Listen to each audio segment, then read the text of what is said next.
Hey, good morning.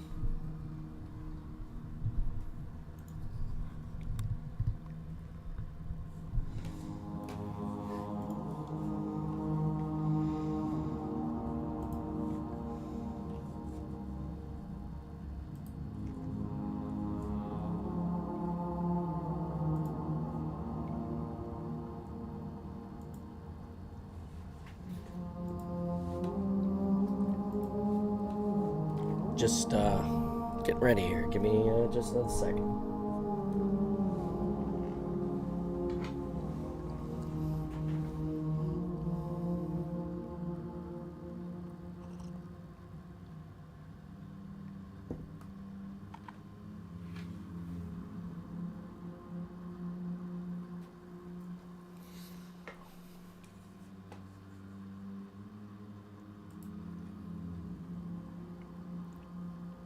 Good morning.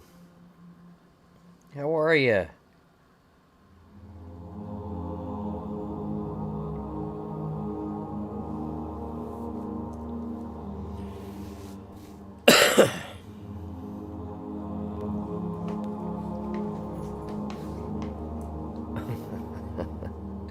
It's a good morning. We're just getting started. 409 followers, 41 subs, 41 subs. Wow. 41 of 50.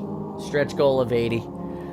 Good morning. It's awesome. We've got 51 subs on YouTube now, so we've gotten an additional sub there. So thank you for you YouTubers and all that you do.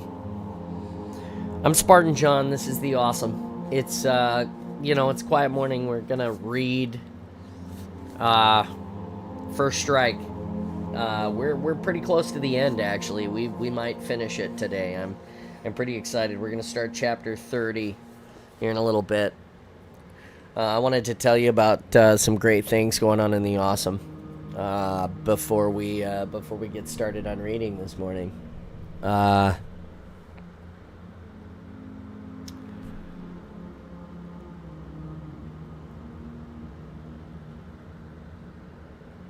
had a whole bunch, but I literally can't remember any of it. Just give me one. Oh, hey, so check. Good lord. Hey, check it out.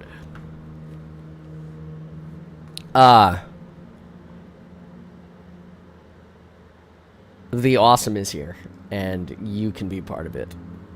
That's where we're starting. And you could do that by joining the Discord or by jumping in on any of the socials. Too early? No. I mean, we're only 4 minutes into the stream, right? So I also didn't, it's just like a really cold open. It was really pretty fast. Like, you're here, like, right away, and I was already sitting here. So instead of coming in 3 or 4 minutes, bebopping around or whatever, it just went ahead and went right into the mix. So it's kind of like that. But again, thank you everybody for making us part of your day. It's a big deal to me. Is my lamp not on? Okay, it's on now. I don't know if that helped any. Yeah, it's one of those days. We're gonna have a blast. We're gonna read today. We're gonna talk about whatever we decide to talk about. We may do some crafting today. We may do some gaming today. One of the games that we've been playing is NHL hockey. Fortunately, the Xbox Game Pass allows us to play that on cloud gaming, so I can enjoy hockey now on my PC. Which because it's over the cloud, sometimes the screen, the graphics kind of get terrible, but the fact that I can enjoy it at all that's the best. So yeah, we'll be doing some of that today, I think.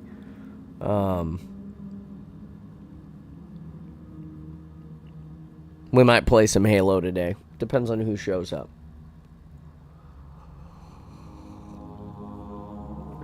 If at installation 0 is in the vicinity of of one of the places that we're streaming today, sir, we would like to request a video of some kind promoting this tournament on August 3rd and 4th.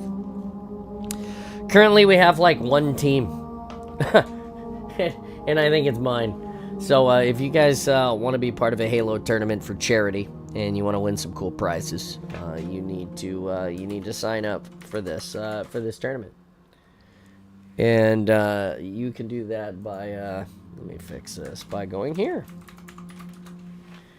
There you go. We're helping Foamforge Cosplay at Foamforge Cosplay do Extra Life. It's a big deal. And come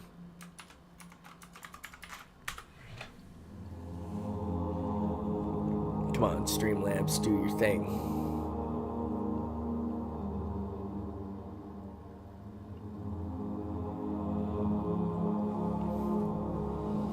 Boom, there we go. I just realized that I typoed my title, so I'm gonna fix it.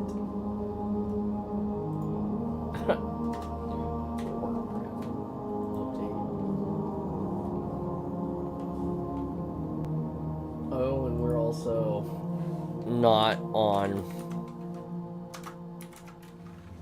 There we go. This is better. This is what we want. Jesus, we are just making all of the mistakes this morning.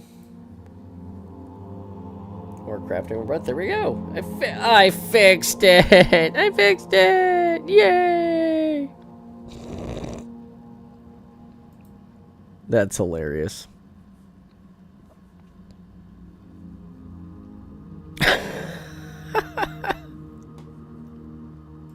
All right. Now that we got that fixed. Oh, it's almost bad. Anyway, so like I said, we're hosting this tournament on August 3rd and 4th. It's a 4v Halo tournament. Please consider joining. You can join by clicking on that link. If you want to join as a single individual, it's $10. If you want to join as a team, it's $40. Your team entry guarantees you 6 slots into the tournament because we understand that your team can't always make it. Last year I played in the tournament. I came with a team of 6. I had only one additional person show up. So the two of us took 2 randoms on, and we got shellacked hard in the tournament. But, you know, that's the way it goes sometimes. You got to join the Spartan space. That is the Discord, which you just saw the link for that. And get yourself the PvP role. That's all you got to do to participate in the tournament. It will be a live stream to the world, August 3rd and 4th on Twitch.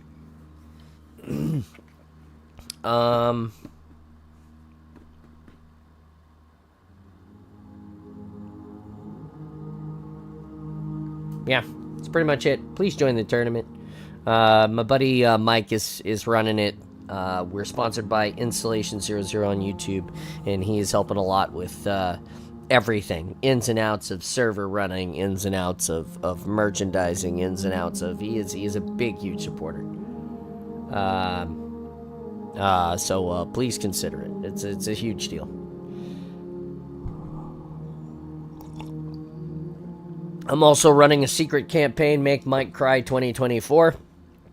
And that is the donation train to the Extra Life Beyond the tournament.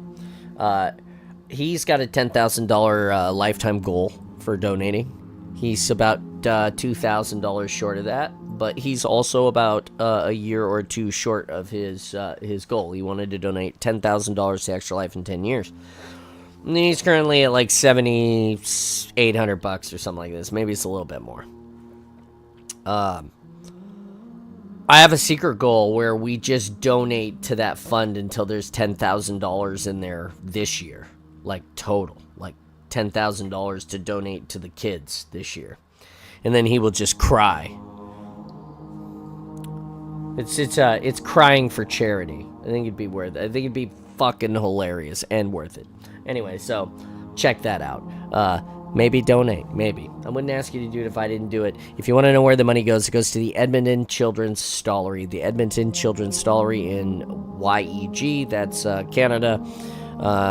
They are part of a Miracle Network hospital outreach program, which is Extra Life. Extra Life is a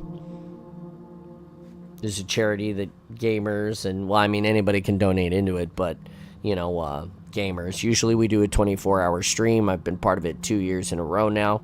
Cannot confirm or deny. I can neither confirm or deny if I take a nap during the 25 hours. But this year for the 25 hours, I will be sitting in this chair live on the stream, raising money for kids. And that 25 hours takes place on the day that we change the clocks back, which is absolutely fucking terrible because it's literally a 25-hour day. Like, you have no idea. You go to sleep, you're like, I got an extra hour of sleep tonight. Yeah, you literally did, because at 2 o'clock, the clock, at 1:59, the clock clicks over to 2 o'clock and then rolls back to 1 o'clock again, and you just live that hour over. It's terrible. It's terrible. I'm getting too old for this shit.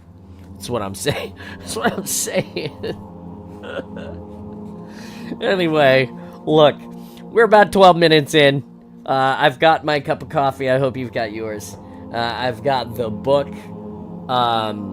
We're hoping that more people will pop on here for this, because this is the most popular thing that I do right now. And anyway.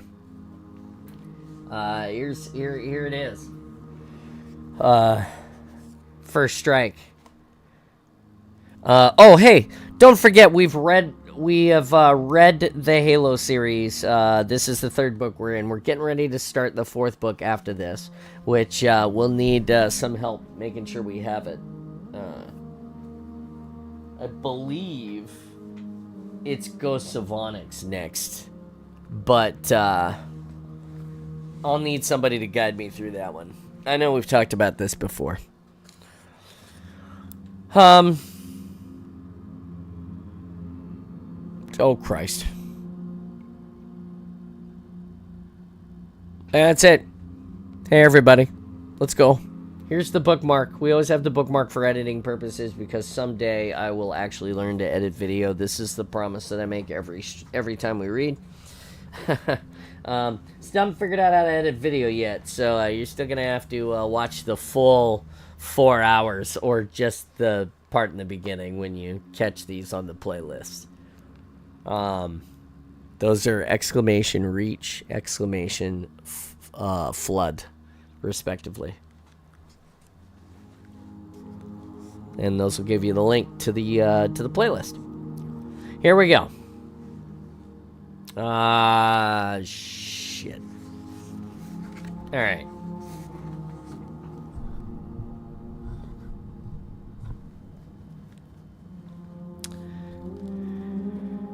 Chapter 30.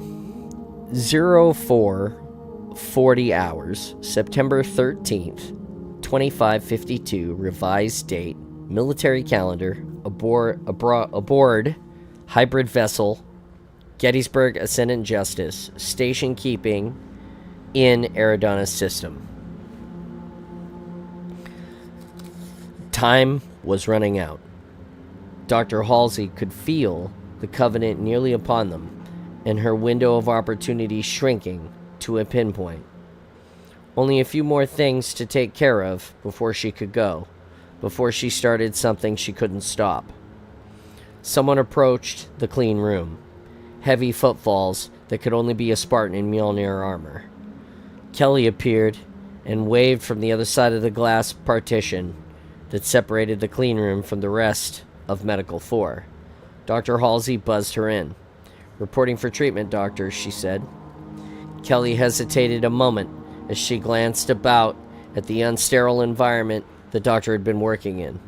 Styrofoam cups littered the surgical instruments trays. Styrofoam cups littered the surgical instrument trays. Thermal printout paper curled from the biomonitors. And the radiation-emitting crystal they had found on Reach sat on a nearby instrument tray. "I thought that crystal was in the reactor room," Kelly said, "behind plenty of radiation shielding. It's perfectly safe, Dr. Halsey said, as long as we're in normal space. She picked up the crystal and slipped it carelessly into her lab coat pocket. Lie down, please, Kelly. The doctor gestured to the contoured treatment chair. Just a few more injections, and we're done with your burn therapy. Kelly sighed and eased herself onto the reclined chair. Dr. Halsey removed a cloth covering a pair of injectors. She clicked them into the ports on Kelly's Mjolnir armor that threaded directly into her subclavian and femoral veins. Keep doing your physical therapy, and the dermacortic steroids will remove most of the scarring and restore your full mobility within another week, she explained. A week? Kelly growled and struggled to rise. Doctor, I need to be 100% ASAP. The chief has a mission. Dr. Halsey activated the ejectors, and they hissed their contents into Kelly's body. She relaxed and slumped back on the table unconscious. No, Kelly, Dr. Halsey whispered. You're not going on the chief's mission. You're going on mine. The sedative in her bloodstream would knock out an ODST in peak condition for the better part of a day. Halsey estimated that Kelly would be unconscious for little more than 2 hours. By that time, they'd both be far enough along that there'd be no turning back. Dr. Halsey swiveled one of the displays to face her. She executed the memory erase command, wiping clean Cortana's recollection of the research they had done on old Oni lockdown codes. She folded the printout of their results and stuffed it into her pocket. Cortana. Yes, doctor, she replied. Her voice, through the room speakers, sounded distracted. Locate Corporal Locklear and have him report immediately, please. Done, Dr. Halsey. Thank you, Cortana. That will be all. She added in a whisper so low that only she heard, take good care of all of them for me.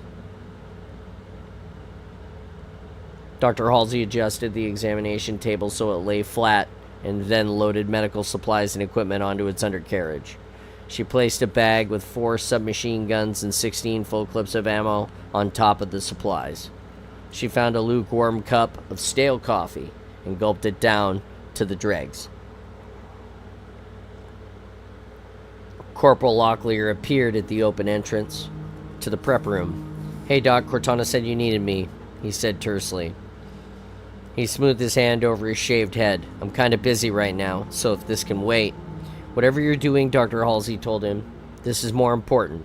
She nodded to Kelly's prone form. I need your help getting Spartan 087 to the launch bay. Is she okay? He asked and took a step toward her. She's fine, but I have to transfer her to the asteroid base.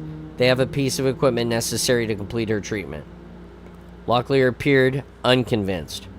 But I just saw her. She's fine, Dr. Halsey assured him, just sedated. The procedure is unpleasant for a Spartan. Locklear looked into Dr. Halsey's eyes and then nodded, accepting this explanation. He moved to the head of the table and wheeled it through the doors, the med bay, and out into the waiting elevator. Dr. Halsey followed on his heels.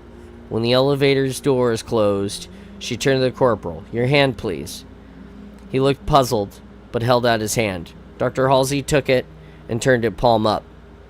She set the long, luminous blue artifact in his grasp. The light emitted by the alien artifact shone onto their faces and made the interior of the elevator colder. This is what the Covenant so desperately wants. They tore up Reach to get it. They followed us into slip space, and Pulaski died protecting this thing. She watched Locklear carefully, gauging his reaction, and saw he pulled away slightly. At this last remark, it had hit home. And what the hell am I supposed to do with it? Keep it safe, she told him. Guard it with your life, because if the Covenant ever get it, they'll be able to jump through slip space 100 times faster than they can now. Do you understand? Locklear closed his large fist around the crystal. Not really, Doc, but I can take care of it. He paused and wrinkled his forehead in confusion. But why me? Why not ask one of your Spartans? My Spartans, Dr. Halsey replied in a whisper, could be ordered to hand it over to Lieutenant Haverson, and he'd risk getting it back to Oni Section 3, even if he had to gamble that the Covenant might get it. Locklear snorted. Well, as much as I don't like LT Whitebeard, I'd hand it over if ordered to. What's the big deal anyway? We're almost home. Almost, Dr. Halsey repeated as she gave him a slight smile. But the moment you jump, the crystal emits radiation like a signal flare. The Covenant will find this ship, and maybe this time they'll win the battle in slip space. Locklear grimaced. She held his steely gaze a moment and then finally let go of his hand. So I know you'll do whatever it takes to prevent this from falling into enemy hands. He nodded grimly. I read you, Doc, loud and clear. There was a hint of respect in his voice. I know what I have to do. Count on it. Good, she said. The elevator doors parted. Locklear stuffed the crystal into his ammunition vest, and Locklear wheeled the table into the Gettysburg launch bay. Where do you want her? The bay was a beehive of activity. 100 of Governor Giles' crew jogged to and from passages carrying datapad schematics and field multi-scanners. Robotic dollies carried fat Archer missiles, spider-like Antlion mines, and slender pods of deuterium fuel for the Gettysburg auxiliary reactors. 3 longsword fighter craft were being prepared. Exoskeletons thudded along the deck, carrying plates of titanium and welding them in place. There, Dr. Halsey told Locklear. Take her to that ship. She pointed at Governor Giles' Chiroptera-class vessel. It sat on the deck looking like a sleeping bat. Its oddly angled stealth surfaces blended into the shadows. Locklear shrugged and pushed the loaded gurney.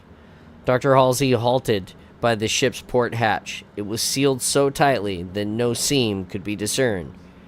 She retrieved the thermal printout from her coat and rechecked its contents. She then touched a recessed button on the hull, and a tiny place slid aside, revealing an alphanumeric keyboard. Dr. Halsey typed a long string and pressed enter. The hatch parted with a hiss. She smiled. Not even Cortana could crack their crypto. Indeed, she waved Locklear inside. Locklear obliged her and pushed the gurney onto the ship. Dr. Halsey followed, secured the examination table, and escorted Locklear outside. She turned and headed back into the vessel. He started back toward the elevator, then halted. Doc, when we were talking, you said when you jump to slip space. You meant when we jumped to slip space, didn't you? Dr. Halsey locked eyes with him for a moment. Then she touched the button inside of the ship, and the hatch hissed closed between them. The Master Chief stepped off the elevator and onto the bridge of the Gettysburg. Lieutenant Haverson and Admiral Whitcomb stared at the display of Weapons Station 1 in engineering. Sirs, the chief said. The Admiral waved him forward without bothering to look up. The chief had 2 tasks. First, he would inform the Admiral of his first strike mission plan. He had to convince him there was no risk to their primary goal of returning to Earth, and a huge payoff if they succeed. The only thing Admiral Whitcomb might object to was the high risk to the team. The chief's second task would be more difficult. He touched the belt pouch containing Dr. Halsey's data crystals. One was her analysis of the flood infection mechanism and a possible way to block it. The second data crystal contained the source files of that discovery, and according to Dr. Halsey, it would lead to Sergeant Johnson's undignified and unnecessary death. And yet, if it gave Section 3 a better chance to stop the flood, if indeed that threat had any meaning after the destruction of Halo, maybe it was worth one man's life. Maybe if Sergeant Johnson knew, he'd volunteer. The chief's duty was clear. He had to hand over all the files to the lieutenant. But deep down, he had to admit that it didn't feel right. Cortana, Admiral Whitcomb crossed his arms over his barreled chest. Give me an update on our power. Cortana's tiny image flickered to life on the holopad near the nav station. She crossed her arms over her chest, much as he had, and minute red symbols raced over her glowing lavender skin.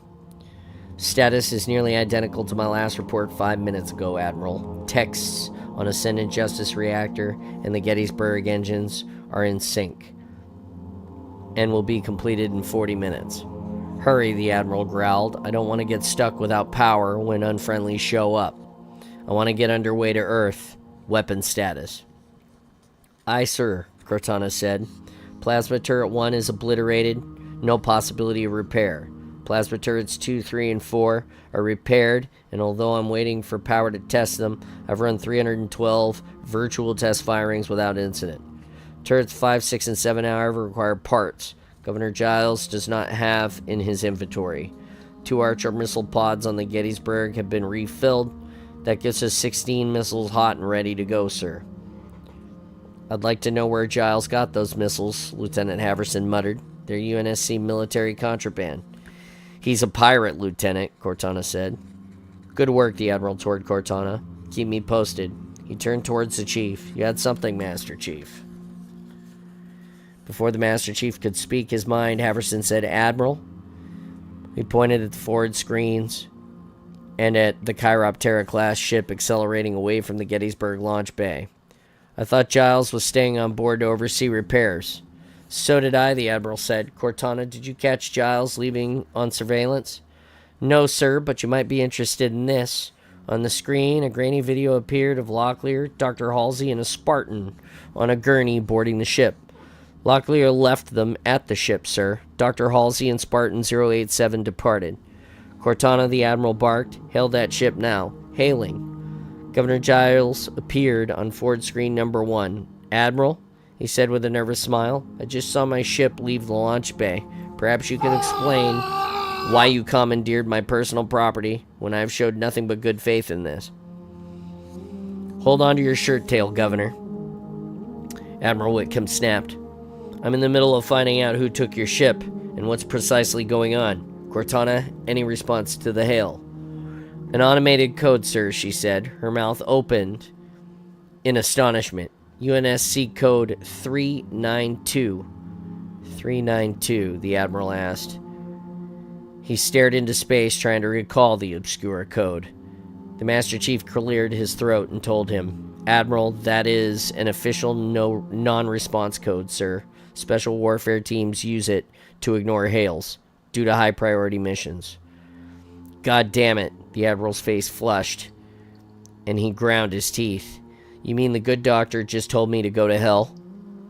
On the forward screen, the Chiroptera, its bat-like wings nearly invisible against the black of space, accelerated in a sudden burst. Pinpoints of light appeared around the craft that elongated and smeared, and the ship vanished. A slip-space transition, Cortana said.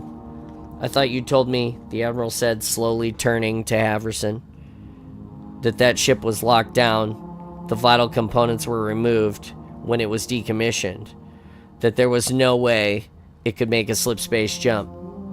Yes, sir, I did. And would you care to explain why that ship just disappeared, Lieutenant? Yes, Admiral, I was wrong, Haverson replied without meeting the Admiral's eyes. Dr. Halsey apparently found a way to circumvent the ONI lockout on the ship systems. On screen, Giles said. This is most unfortunate, Admiral. I expected and expect to be compensated. You bet it's unfortunate, Admiral Whitcomb said. If I'd known there was a chance we could have used that ship to jump to Earth, I would have done it an hour ago. Cortana, what was her trajectory? Not Earth, Cortana said. Dr. Halsey's course points to no known system in my database. The Admiral scrutinized the forward screens. Giles' face, the empty starfield, and the frozen video of Dr. Halsey and Locklear in the launch bay. I want Corporal Locklear on the bridge in 10 minutes. Or 10 minutes ago. Lieutenant Haverson, have Cortana locate him. Then I want you personally to escort the ODST up here. Haverson swallowed. Yes, sir. He marched to the elevator, and Cortana told him, "He's on Deck B, Lieutenant. Medical storage. He's not answering my comm page. The elevator is shut." "Chief, you're on the engineering console," the Admiral said. "Cover the nav station, too." "Yes, sir." He moved to the engineering station monitors. There were 35 minutes to go on the shakedown cycle of the reactors and engines. "Contact," Cortana said, "bearing 030 on the solar plane. 2 Covenant cruisers. They're not moving. Maybe they haven't spotted us." "It never rains when it can monsoon," the Admiral declared. "They can't help but see us, Cortana. With all of the radio chatter, ships, and leaking radiation, I bet they're just figuring out how best to kill us." Governor Giles turned to someone off screen and then said, "Admiral Whitcomb, given this new development, I'd like to evacuate my people off the Gettysburg and out of harm's way." "Of course, Governor, do what you have to do." The number 3 screen snapped off, and the stars reappeared. "And I'll do what I have to," Admiral Whitcomb said. "Cortana, halt the reactor and engine shakedown." "Sir, there are risks. I want them online now." "Don't tell me what the risks are, just do it." "Yes, sir," she said. "Master Chief, get this crate ready to move, and stay on your toes. We need every trick in the book to outmaneuver those 2 cruisers." "Affirmative, Admiral." The Chief observed the shakedown cycle halt and Ascendant Justice reactor start. Radiation indicators redlined and then dropped to a hair's breadth, which was technically considered safe. The Gettysburg engine shuddered to life. The Chief felt the vibration through the deck, half a kilometer away. "Reactors are hot, sir," he reported. The Admiral watched as Giles' fleet of single ships and technicians in jetpacks abandoned the Gettysburg, swarming across the darkness of space back to the safety of their asteroids. Rats leaving a sinking ship, he wondered aloud. The Master Chief wasn't sure if that was a question directed at him, but he decided to reply anyway. "They're just men who want to live, sir." The Admiral nodded. "Covenant cruiser accelerating," Cortana announced. "Bearing on a vector out system. It's transitioning to slip space." "Master Chief, get this tub moving now. Bring us up to half maximum speed." "Aye, sir." He tapped in the commands, answering 1/2 forward. The radiation warning on a Ascendant Justice reactor flickered but stabilized and subsided. The combined mass of the 2 attached ships groaned as their recently repaired superstructures overcame their inertia. "Heat up the plasma turrets, Cortana." "Aye, sir." Her translucent lavender hologram faded to ice blue. "Sir, additional contacts at system's edge. 3. No additional transitions from slip space, counting 18, now 30 Covenant ships of various classes. Positions 030, 091, 180, so they have us enveloped." The star chart vanished in a wink, and a map of the Eridanos system appeared, with tiny triangles representing Covenant ships now encircling the perimeter. The map turned to a side profile of the revealed half a dozen ships scattered along the nadir zenith of the system. Admiral Whitcomb stared at the map and shook his head. "You know the story of the Alamo, Chief?" "Yes, sir. A famous siege with a handful of defenders holding off overwhelming forces." The Admiral smiled. "Texan defenders, Chief. There's a big difference. Colonel William Barrett Travis, with 150 men, held off more than 2,000 Mexican invaders. They hunkered down inside a tiny fort and fought like wildcats. Travis got off a handful of reinforcements later, 32 men." The Admiral's smile faded. "You know, there were 15 civilians inside that fort, too." He looked at the map again. "Well, when the fighting was over, Travis and his men were all dead, but it cost the enemy 600 lives. Like the Battle of Thermopylae," the Chief remarked. "But there were survivors at the Alamo. They let the civilians live." He turned to the Chief. "You think anyone's going to survive this fight? You think there's any way to win?" The Master Chief tried to think, a way to fight and to win. 30 Covenant ships against their damaged hybrid vessel. Add to that the need to defend Governor Giles' crew. Could he board one of the Covenant craft, get Cortana to infiltrate their systems and broadcast falsified orders?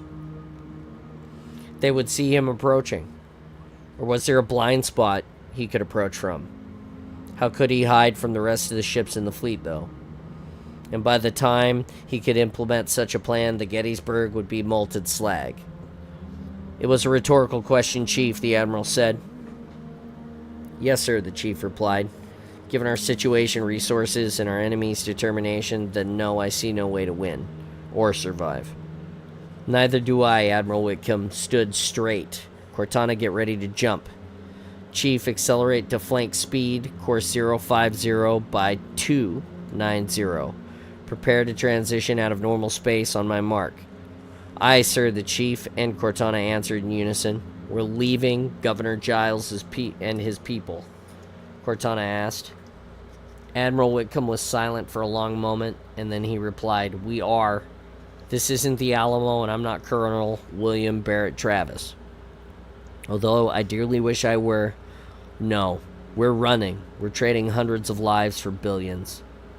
The Master Chief absentmindedly reached for his belt pouch, and Dr. Halsey's data crystal clinked.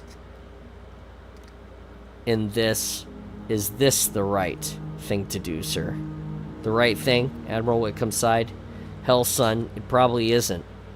Personally, I'd prefer to fight and die fighting, and take every one of those Covenant bastards with me.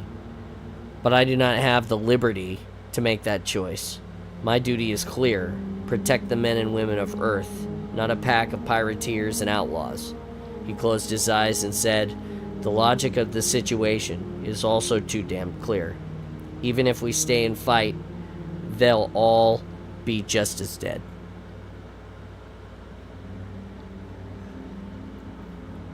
Capacitors at full charge, Cortana announced, preparing to enter slip space, waiting for the order, sir. The Master Chief saw the energy from Ascendant Justice reactor drain to 5%. Motes of blue and green light appeared on the forward screen, and stars stretched and smeared like watercolors. But something was wrong. The shields of the Chief's Mjolnir armor rippled. Radiation monitors spiked. Where was it coming from? Hundreds for billions, the Admiral whispered. Duty be damned, I'm still going to burn in hell for this. Admiral Whitcomb inhaled deeply and closed his eyes. Go, Cortana, get us out of here. And forgive me.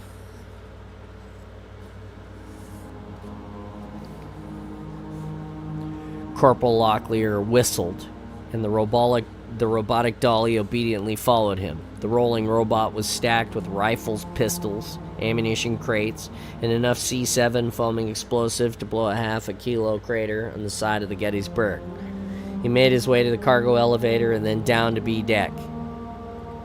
He had seen the Gettysburg inventory, that there was where they stored medical supplies. He had seen on the Gettysburg inventory that there was where they had stored medical supplies, and he wanted a few cans of biofoam handy for the Master Chief's extremely well-planned suicide mission. Not that Locklear had anything against a good suicide mission. He'd been on plenty before, and they seemed to give him the most bang for his buck.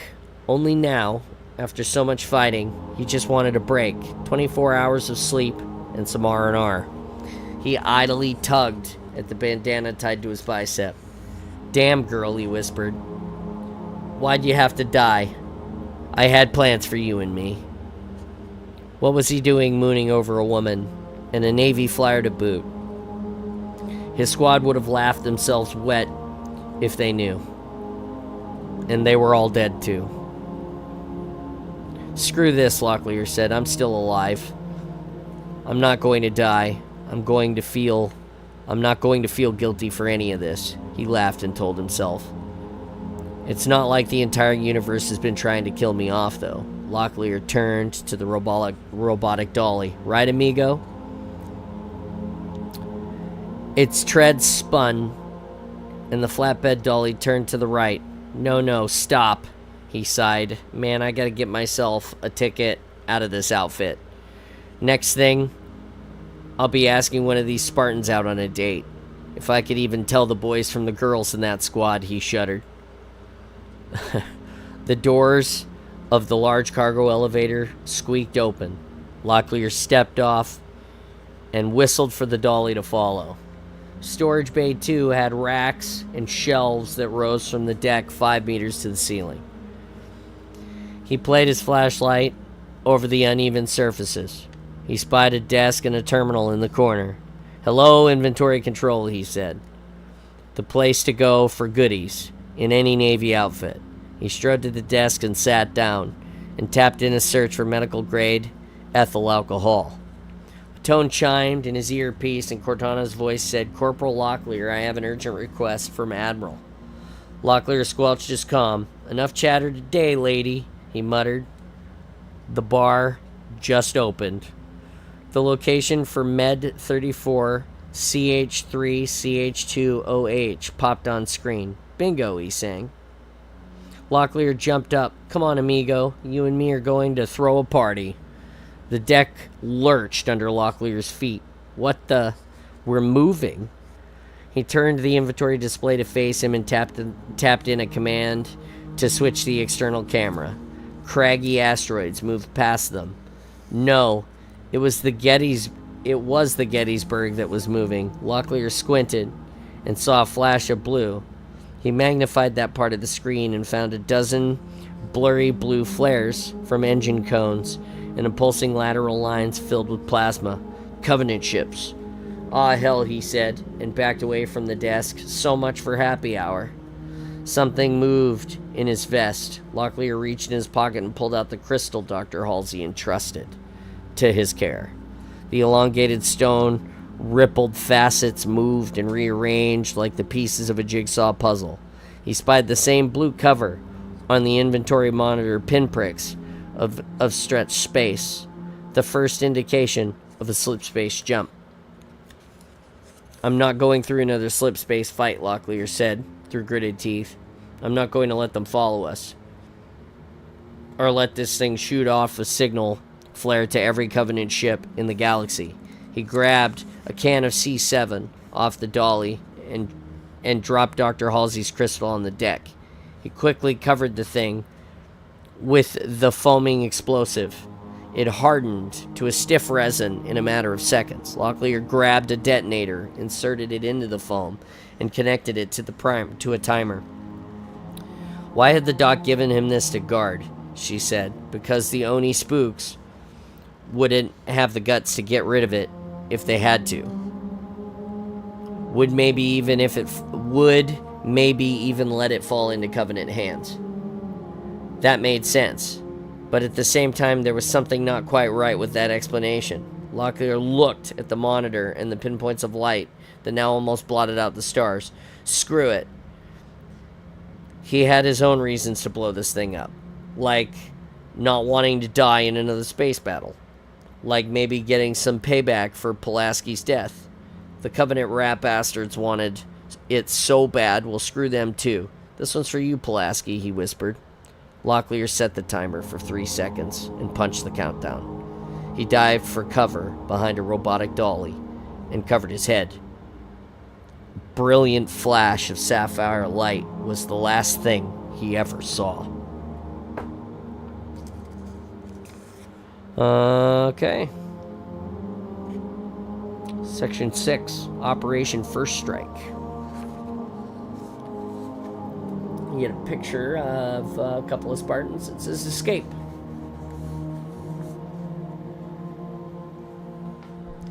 Chapter 31. 0510 hours, September 13, 2552, revised date, military calendar, aboard hybrid vessel Gettysburg, Ascendant Justice in slip space. The Master Chief and his team, which now consisted of Grace, Linda, Will, and Fred, had been ordered to report to the Officers' Club, normally forbidden territory for NCOs. Of course, nothing about their circumstances had been normal for a long, long time. The Gettysburg O Club had a massive table of oak, scored with numerous gouges and scorches from 100 cigars, casually set upon its surface. There was a bar stocked with bottles containing a rainbow collection of liqueurs dusted with shattered crystals. The room's walnut-paneled walls were polished to a rich glow. Hung along those walls was UNSC gold-fringed blue flag. There were also gold and silver citation plaques for meritorious gallantry. There were photos of officers and past captains of the Gettysburg. And most interesting to the Master Chief were 10 Civil War daguerreotypes that displayed battlefields full of charging men and cavalry and cannons, belching flash and thunder. Admiral Whitcomb and Sergeant Johnson entered the room. The Spartans snapped to rigid attention. "Officer on the deck," the Master Chief shouted, and they all saluted. "At ease," Admiral Whitcomb said. "Please sit down." The Master Chief stepped forward. "With respect, these chairs will not support the weight of our gear, Admiral." "Of course," the Admiral said. "Well, make yourselves as comfortable as you can." "This is an informal meeting," he snorted. "I just wanted to see who was left on board and alive." He looked past the open doors to the officers' club. "Lieutenant Haverson will join us shortly. He's investigating the site of Corporal Locklear's accident." A holographic projector pad upon the bar flickered to life, and Cortana's slender body appeared. Chunks of broken crystal on the pad refracted the light and distorted her image as she appeared half melted and cast prismed arcs of light into the walls. Sergeant Johnson stepped over to the bar and swept the pad clean. "Thank you, Sergeant," Cortana said, looking over her restored figure. "My pleasure," he replied with a grin. Cortana faced the Admiral. "Sir," she said, "you'll be happy to hear that I'm detecting no signals, residual radiation of any transient contacts, which is precisely what you would expect from a normal slip-space journey." Admiral Whitcomb nodded, sighed, and eased into one of the leather-backed chairs at the table's head. "Well, that's one small blessing. And there's evidence that Dr. Halsey's crystal was indeed destroyed," Lieutenant Haverson said as he entered the room. He paused to seal the door behind him. Haverson sat next to the Admiral and set a small plastic bag flat on the table. "I found Locklear exactly where Cortana said. He would be B-Deck, the medical storage room. Overloaded electronics at the site are consistent with a high-energy radiation burst, as are the burns on the corporal's body." He grimaced and added, "If it means anything, his death was quick, and these," he tapped the plastic bag on the table, "are crystalline fragments that I found at the site. At first glance, they appear to be a match to the shard found on Reach." He shook his head. "But what I found isn't sufficient mass to account for the entire crystal. So unless it was atomized and left no trace, a fact inconsistent with the presence of these larger pieces, then the rest of that crystal has to be somewhere else." Cortana tapped her foot, and one of her eyebrows arched. "If the radiation burst detected before our jump correlates with the destruction of Halsey's crystal," she said, "then there is an alternative explanation. The timing between that explosion and the radiation flare was only 47 milliseconds. Since the crystal had unusual space and time-bending properties, the missing fragments may have been squeezed out of the ship and into slip space." Haverson asked incredulously, "You mean pieces of the greatest scientific discovery in human history are," he nodded past the walls of the Gettysburg, "lost in slip space?" "Yes," Cortana replied. She shrugged. "I'm sorry, Lieutenant. At least the Covenant can't get it anymore." Admiral Whitcomb said. He flicked the plastic bag with his thick finger.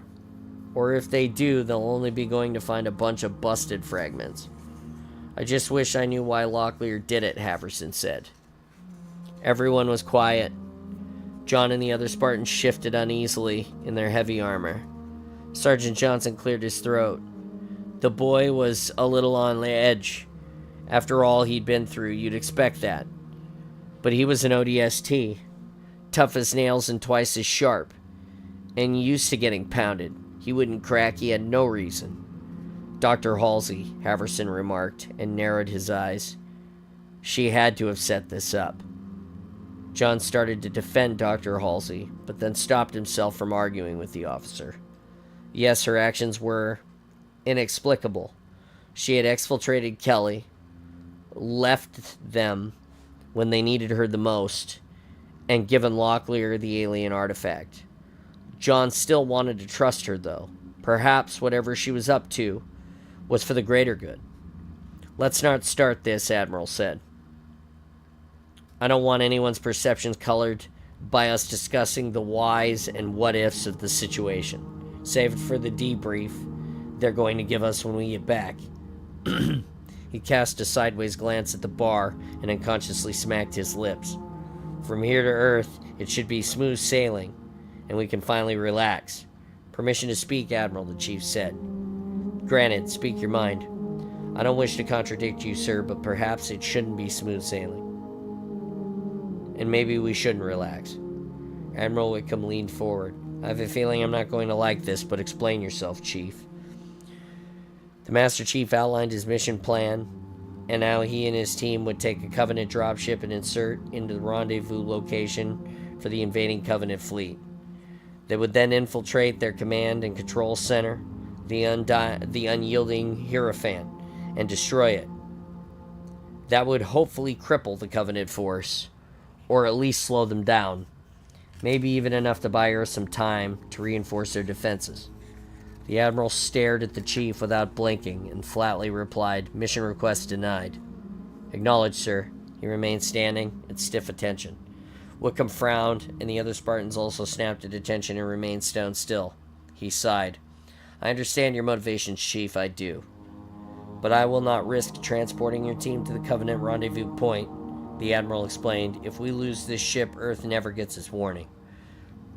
Sir, the Master Chief replied, we will transition from slip space to normal space alone. Once the dropship clears the gravitational influence of the Gettysburg and the Ascendant Justice, the slip space field will deteriorate, and we will enter normal space. You need never even stop. Only a minor course correction puts the Gettysburg on the correct trajectory. Has a drop out of slipper space ever been attempted in a ship so small? The Admiral asked. His heavy brows knitted together. Yes, sir, Cortana said. Our slip space probes perform the maneuver all the time, but the shearing stress and radiation are considerable. She paused and looked toward John. The Spartans, however, in the Mjolnir armor should be able to survive. Should, the Admiral echoed, his face grim. As much as I admire your daring, Chief, I still have to deny your request. You'll need Cortana to get past the Covenant security systems, and she has to make it to Earth. With the data she's carrying on Halo, the Flood, and Covenant technology, she's far too valuable to risk. Understood, sir, John replied. I hadn't considered that. Harrison slowly stood and brushed the sleeves of his tattered uniform. I'll volunteer to go on the Master Chief's mission, he said. I have extensive training in cryptology and Covenant systems. Admiral Whitcomb narrowed his eyes and re-examined the lieutenant as if seeing him for the first time. You'd never survive the slip space transition, Cortana told him, but... She tapped her lip with her forefinger, deep in thought. There might be another way. Covenant icons entered the stream of symbols following along the surface of her holographic body. I discovered a file duplication algorithm in the Covenant AI on Ascendant Justice. I successfully used it to reproduce my language translation routines. I might use it to copy portions of my infiltration program into the memory processing matrix of the Master Chief's Mjolnir. It won't be a full copy. There are replication errors and other side effects, but it would give the Spartan team access to some of the capabilities that I possess. Enough, I think, to get them through the Covenant security barriers. Admiral Whitcomb sighed deeply. He stood, went to the bar, and then returned to the table carrying a bottle of whiskey and 3 intact crystal tumblers. I assume you Spartans won't join me in a drink. No, sir. John replied, answering for his team. "Thank you, sir." The Admiral set glasses before Haverson, the sergeant, and himself. But before he poured, he set the bottle down and shook his head as if the drink were suddenly the last thing he wanted. "You realize, Chief, that you and your team will be on your own. That my first and my only priority must be to get to Earth. My team is willing to accept the risk," the Chief said. "The risk?" the Admiral whispered. "It's a one-way ticket, son. But if you're willing to do it, if you can slow the Covenant's assault on Earth, then hell, it might just be worth the trade." Chief had no reply to this. He and his Spartans had survived against impossible odds before. Yet the Admiral was right.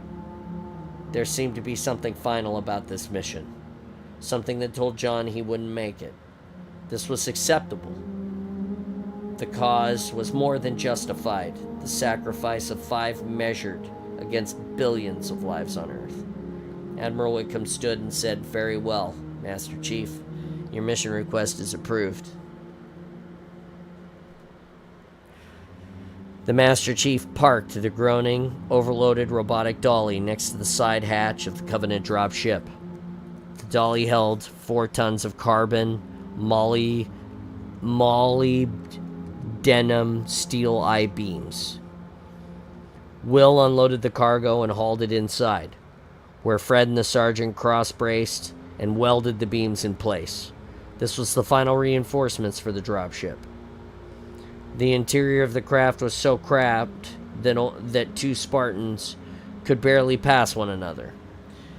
They had welded layers of lead, boron fiber, and titanium A hull plates. They had removed from the Gettysburg, according to Cortana's calculations. This was the only way to give them the better than 50% odds of emerging from slipspace with an intact ship. Admiral Whitcomb monitored the display of the computer repair cart. They looked up and said, "Cortana is ready for you, Chief," and he waved him over. The Chief marched over to the cart and let the Admiral hook up the interface to the base of his neck. "This should feel like a normal download," he said. Chilled mercury filled John's mind, just like it always had when Cortana entered infused with his thoughts. This presence, however, warmed too quickly, as if it were just thin ice melting against his body heat. It was like a recollection of Cortana inside his head, not the real thing. Initializing Mjolnir armor systems. Checking subroutine unpacking protocols. Cortana's voice whispered. At the same time, the real Cortana spoke over the comm. "Don't listen to her. She's only half the woman she used to be." "As long as you only copy the good parts," the Chief replied. "I'm all good," Cortana replied tersely. "Just don't get used to the passenger you can order around. I wouldn't dream of it." "System check complete," the copy Cortana whispered. "All systems are functional." Linda approached the opposite side of the Covenant dropship. A robot dolly followed, stacked with rifles, Lotus anti-tank mines, explosives, and crates of ammunition. She angled the dolly and led it up to the loading ramp until it butted against the hull. Fred emerged from inside, and Linda handed him a handful of submachine guns. The Master Chief detected a slight limp in her stride and an almost imperceptible awkwardness to her usual fluid motion. He opened the private comm channel to Linda. "What's your status? Are you fit?" She shrugged. This gesture was notoriously difficult to perform in Mjolnir, with its force-multiplying circuits. It took a degree of concentration and dexterity that spoke volumes about Linda's true coordination. "Dr. Halsey would say I need a month's bed rest," she wryly replied. "But I'm squared away, Chief. I still have this." She picked her sniper rifle off of the dolly and slung it over her shoulder with a liquid grace. "And I still have this." She patted her helmet. Even though the Covenant did their best to shoot it off of me last time." She stepped closer to him. "I can take care of myself. And I can take care of the team's back. I've never let you down, sir. I don't plan on doing so now."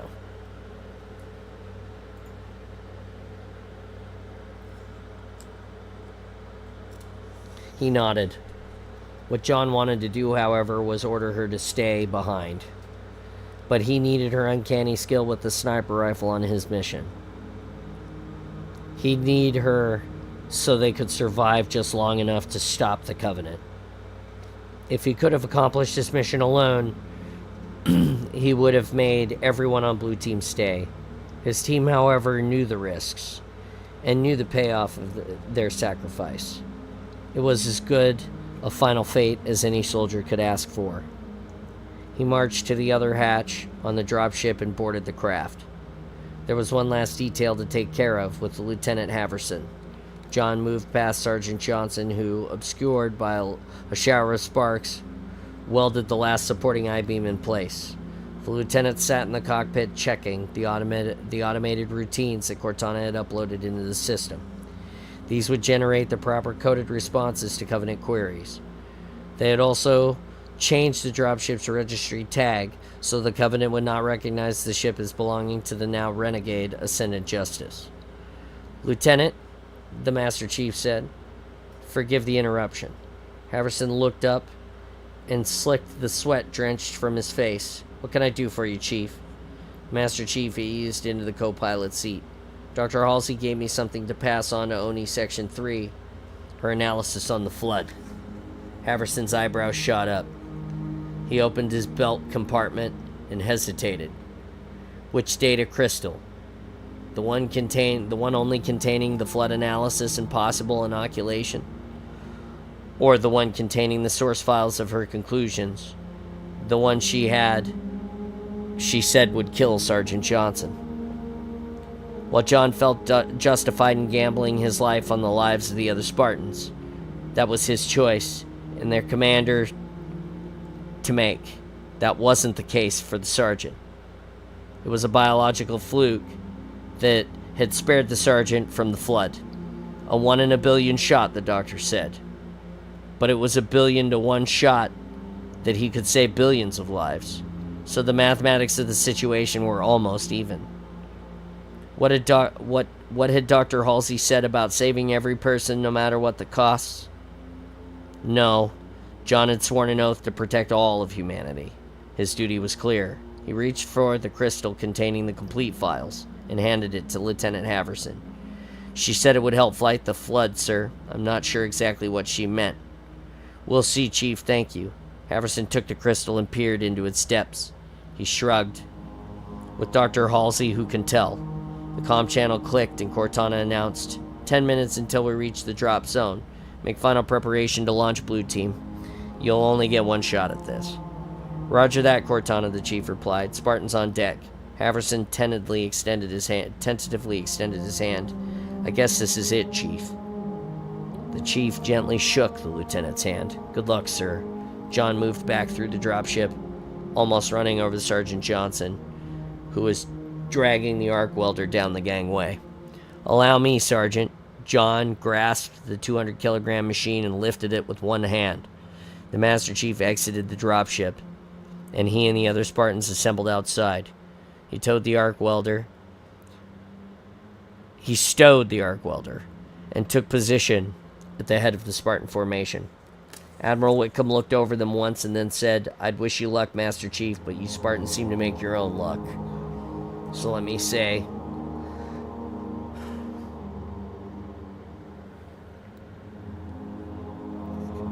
I'll see you when it's over."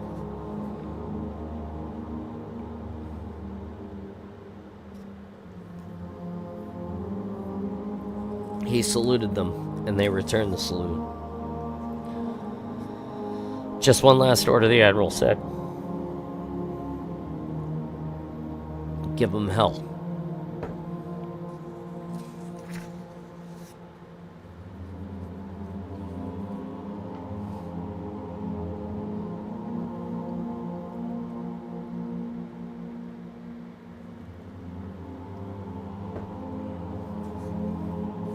Chapter 32. 0530 hours, September 13, 2552, revised date, military calendar, aboard captured Covenant dropship in slipspace. The dropship rolled inverted and spun out of control. It tumbled and pitched, and one of the I-beams solidly welded to the hull, bucked and snapped loose. The Spartans of Blue Team were strapped to the hull in quick-release harnesses. No one, however, gave any thought to the red quick-release button in the center of their chest they were all hanging on for their lives. The forward monitor was black because there was nothing for them to see in slip space. The only light inside the dropship came from the chemical light sticks activated and tossed inside before they departed. The plastic sticks had cracked and their luminous contents had balled into a million microscopic blobs floating in zero-G. Although the hydrostatic gel inside his Mjolnir armor had been pressurized to its maximum safe value, John's bones still felt as if they were being shaken apart.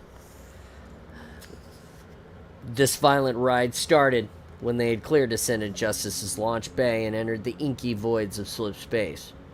This normal slip space was nothing like John had experienced before. Without the smoothing effect of Dr. Halsey's alien crystal, this ride was 1,000 times worse. Radiation levels spiked and dipped, but so far the dosages getting into the lead-lined dropship were survivable. Now I know, Linda said, why only big ships travel through slip space. You know those SS probes, Fred asks? They're almost solid titanium A. The Master Chief checked his team's biosigns, erratic, but still normal. Grace's heart skipped a beat or two, but then returned to a normal strong rhythm. No broken bones or signs of internal bleeding yet, either. It was also a good sign that Blue Team were reasonably calm about their dire situation.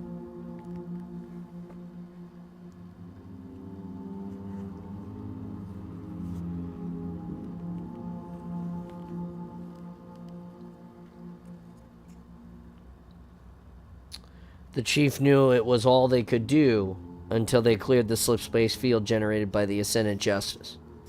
He ran a diagnostic on his Mjolnir shields. They're still recharged faster than they were drained by the ambient radiation that stormed invisibly around them.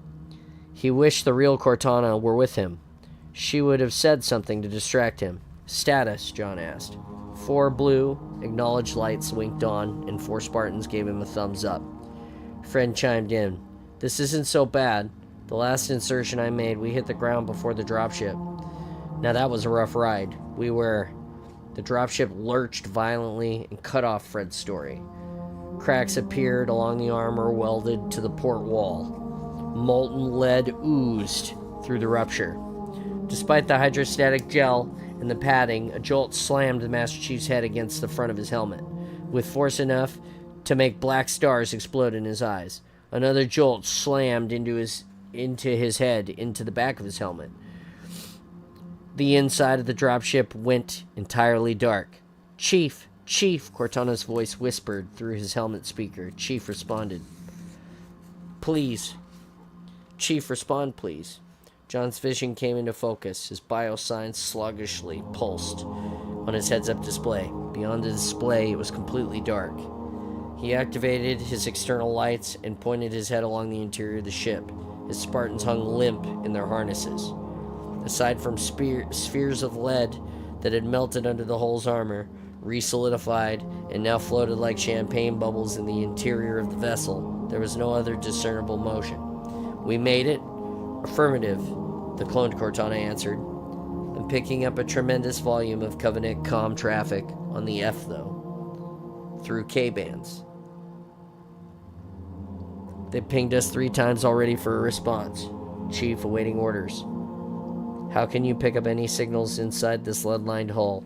The hull is breached in so many sections, Chief.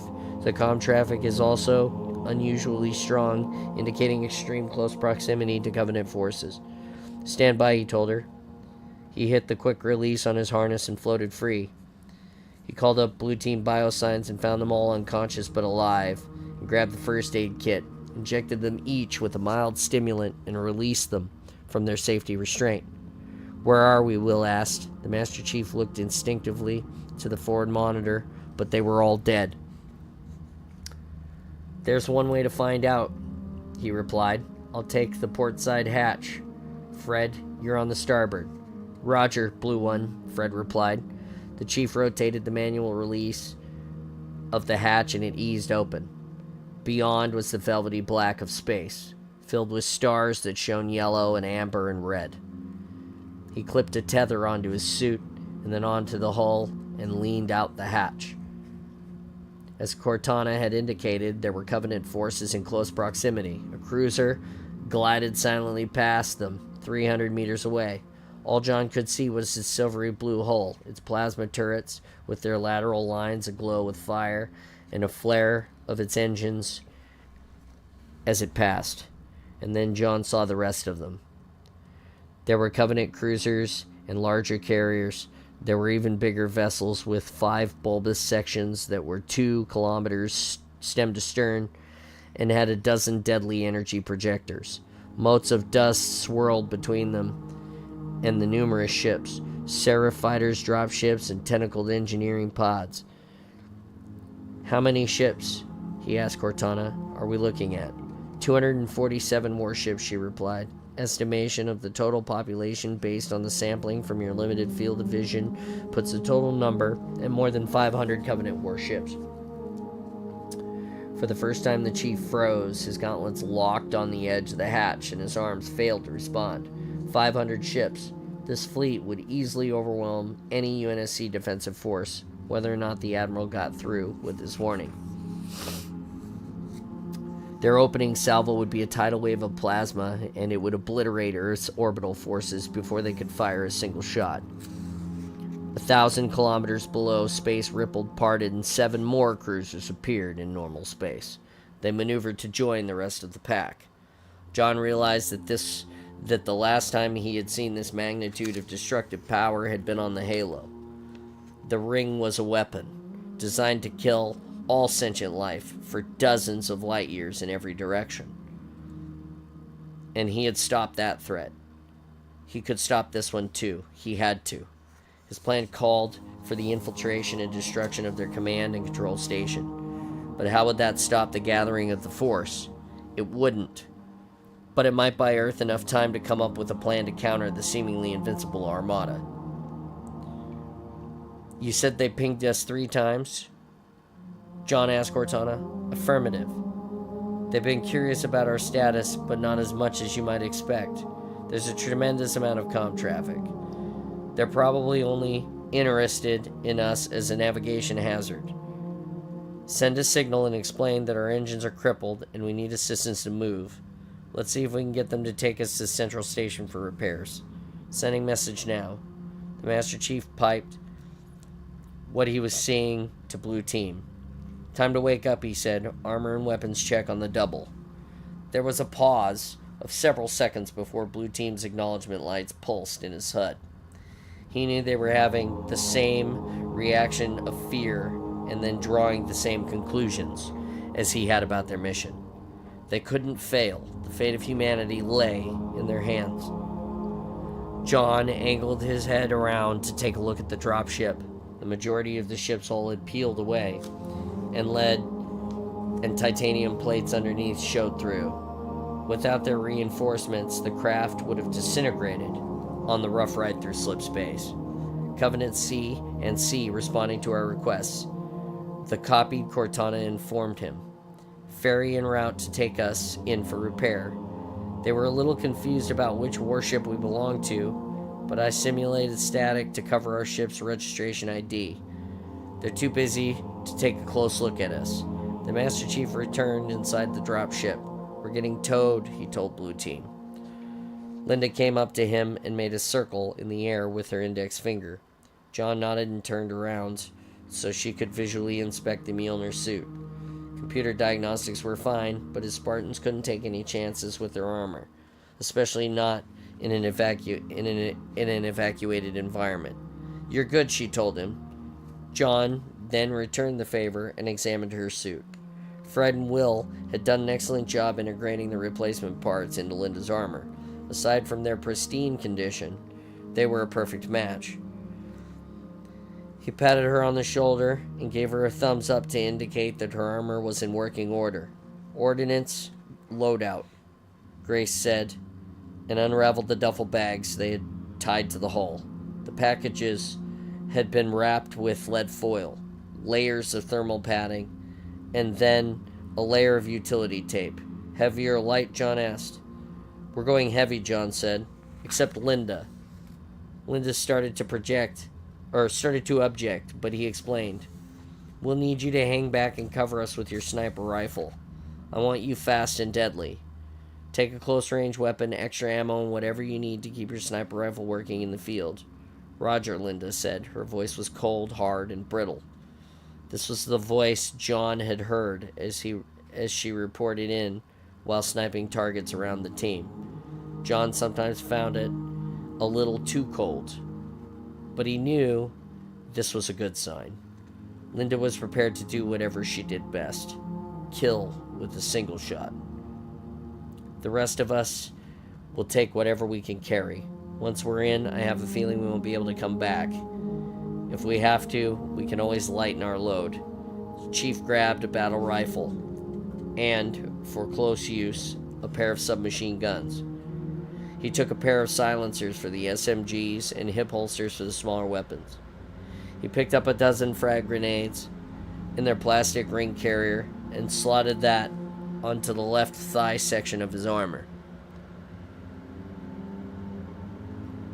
He needed ammunition, a lot of it, if things got hot, so he took extra clips for the SMG and the battle rifle and taped them onto his chest, arms and right thigh.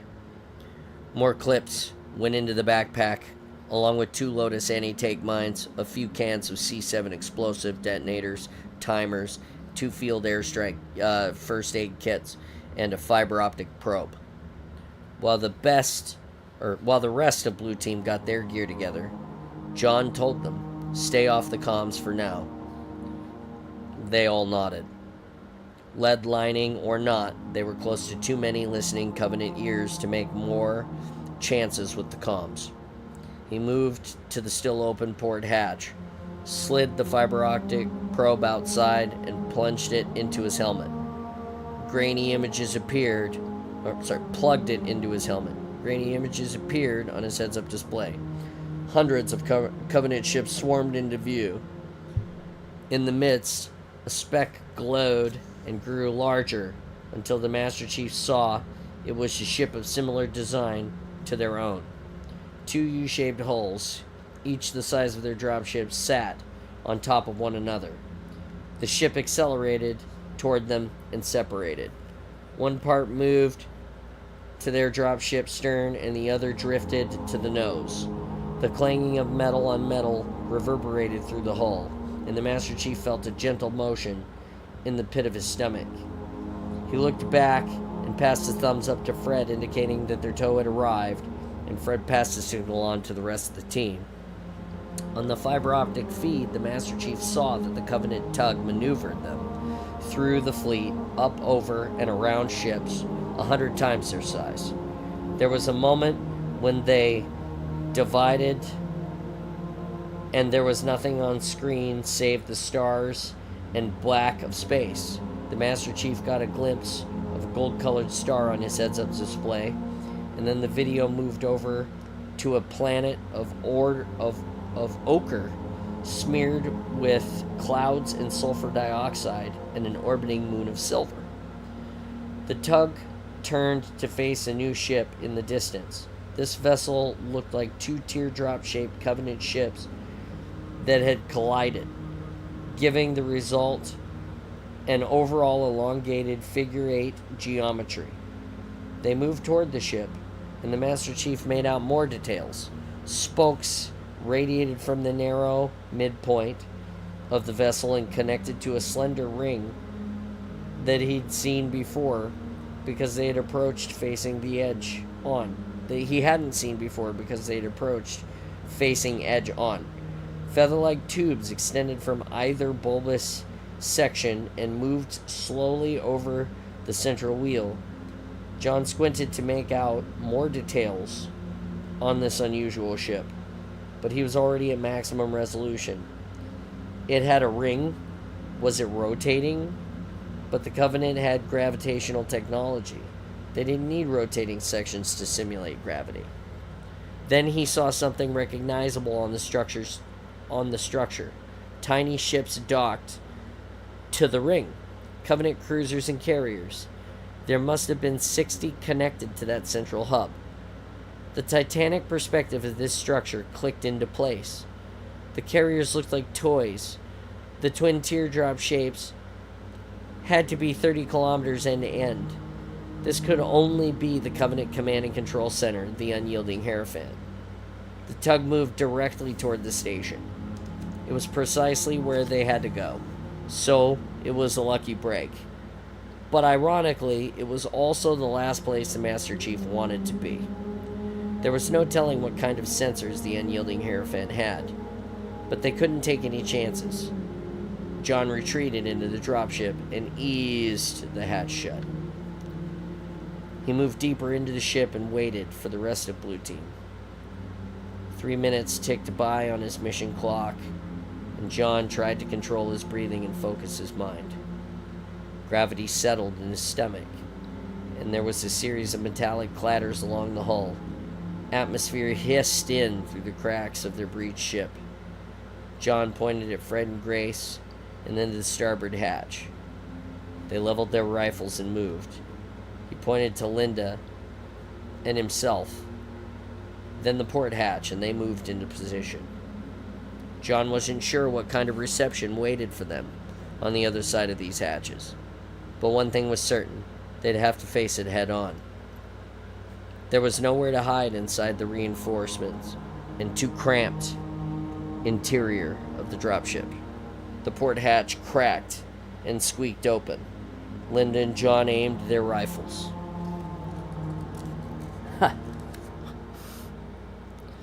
Chapter 33, 0610 hours, September 13, 2552, revised date, military calendar, aboard Covenant battle station Unyielding Hierophant. A rubbery tentacle reached in along the seam of the dropship hatch. John raised his hand and signaled Linda to stand down. He recognized the alien's limb. The splitting cilia feelers and the globular sensory organs could belong only to a Covenant engineer. The engineer pushed open the hatch and entered the ship, floating past John and Linda as if they weren't even there. It chittered and squawked as it ran its tentacles over the foreign armor plates and spatters of lead. 2 more engineers bolted through the open hatch and joined the first. As long as they left the single-minded aliens to their work, they wouldn't raise the alarm. But what else was out there? John eased against the frame of the hatch and slid through the fiber optic probe outside. There was a line of dropships, Seraph fighters, and other single ships that stretched away into the shadows. Swarms of engineers, thousands of creatures hovered and drifted through the area. They moved parts, disassembled and reassembled sections of ship hulls, and plumbed plasma coils. There was no trace of a welcoming party of elites waiting for Blue Team. John turned the optic probe up and saw a latticework of deck overhead with tools, welders, spotlights, hanging like jungle vines. It was a good place, just a good place as any, to get their bearings. John turned and pointed to Linda and Will, then out the hatch and up. They nodded and moved out. 5 seconds later, acknowledgement lights from Blue 4 and 3 winked on. It was safe for the rest of them. John grabbed the upper lip of the hatchway and flipped it open onto the top of the drop ship. He grabbed a dangling cord and pulled himself onto the latticework deck where Fred and Linda perched, waiting, watching, and making sure the bay was clear. Grace and Fred disembarked and scrambled silently up the darkness to join them. John pointed 2 fingers at his eyes and then made a flat fan motion across the space of the bay, and the Spartans moved to carefully scan the area. From his shadowy overview, John saw that this place was a repair and refit facility with slots for hundreds of single ships. The room curved out of view, 300 meters in either direction.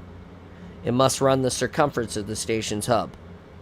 Apart from the thousands of busy engineers, John spotted only 2 grunts wearing white methane breather masks. It was not a color designation he had seen before. They pushed carts containing barrels of sloshing fluids. They would be easy to avoid. One side of the bay had a series of sealed doors that presumed led to airlocks. The opposite wall of the bay had a meter-thick window through which poured an intense blue light. Even 30 meters along the transparent wall was a recessed alcove.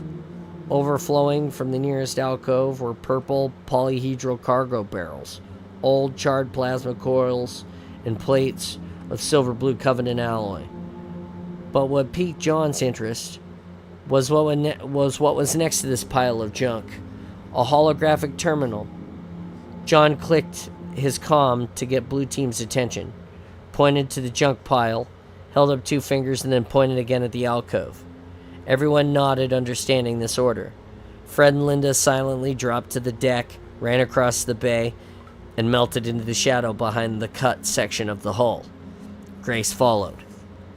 John looked up and down and side to side across the bay, making sure no grunts were visible. He and Will crossed and took cover behind the plasma coil the size of the Warthog light reconnaissance vehicle. He used both hands to point to Fred and Linda, turned his hands so they pointed to himself, and then nodded to the data terminal. Linda lay flat and slithered to the edge of the alcove, shadows on his right. Fred took to the left. They would cover him while he moved to the terminal. John reached to the back of his neck and pulled Cortana's chip from his skull. He crawled on his stomach, hugging the wall until he got to the terminal. He slid the Cortana chip into the input slot and then eased back into the shadows. "I'm in," Cortana reported over the comm. "I have secured our own channel and encrypted the signal, so we're free to use this inter-team comm." "Good work," John told her. "Is there a central reactor in this station? How well is it defended?" "Stand by. I have to move carefully. There are Covenant security AIs in this system." John hoped that this copy of Cortana's infiltration routine was as good as the real Cortana. "I have schematics for the station," she told him.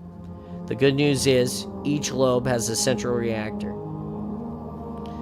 Complex with 512 terawatt units, similar in the designs to the pinch fusion reactors of the ships. Apparently, this energy is used to power a shield generator that can repel the collision of a small moon. I can overload one reactor, causing the melting of this field coil, which will saturate the surrounding." "Will it explode?" John asked impatiently. "Yes, an explosion of sufficient force will vaporize both sections."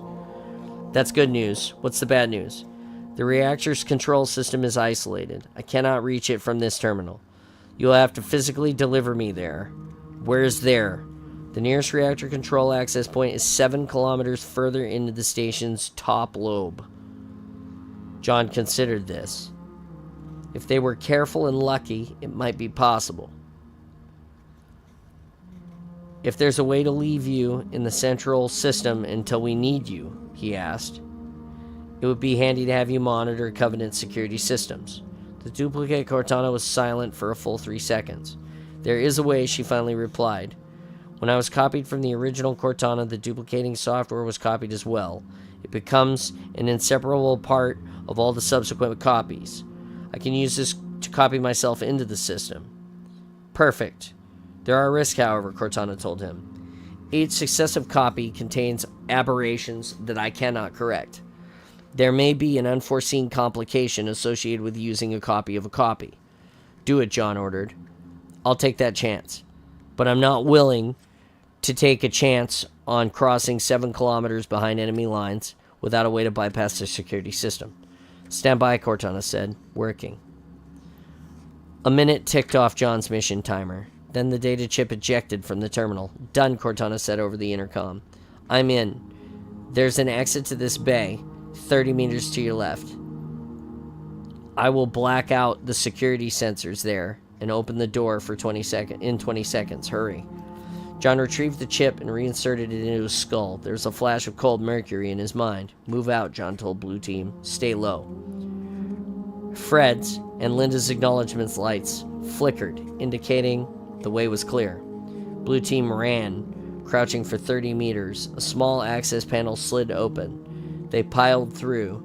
Then the door slammed shut behind them. They proceeded, hunched over.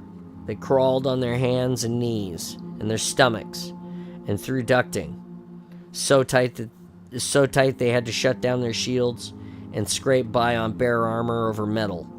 For kilometers they followed Cortana's directions, halting as she ran motion sensors through diagnostics until they passed.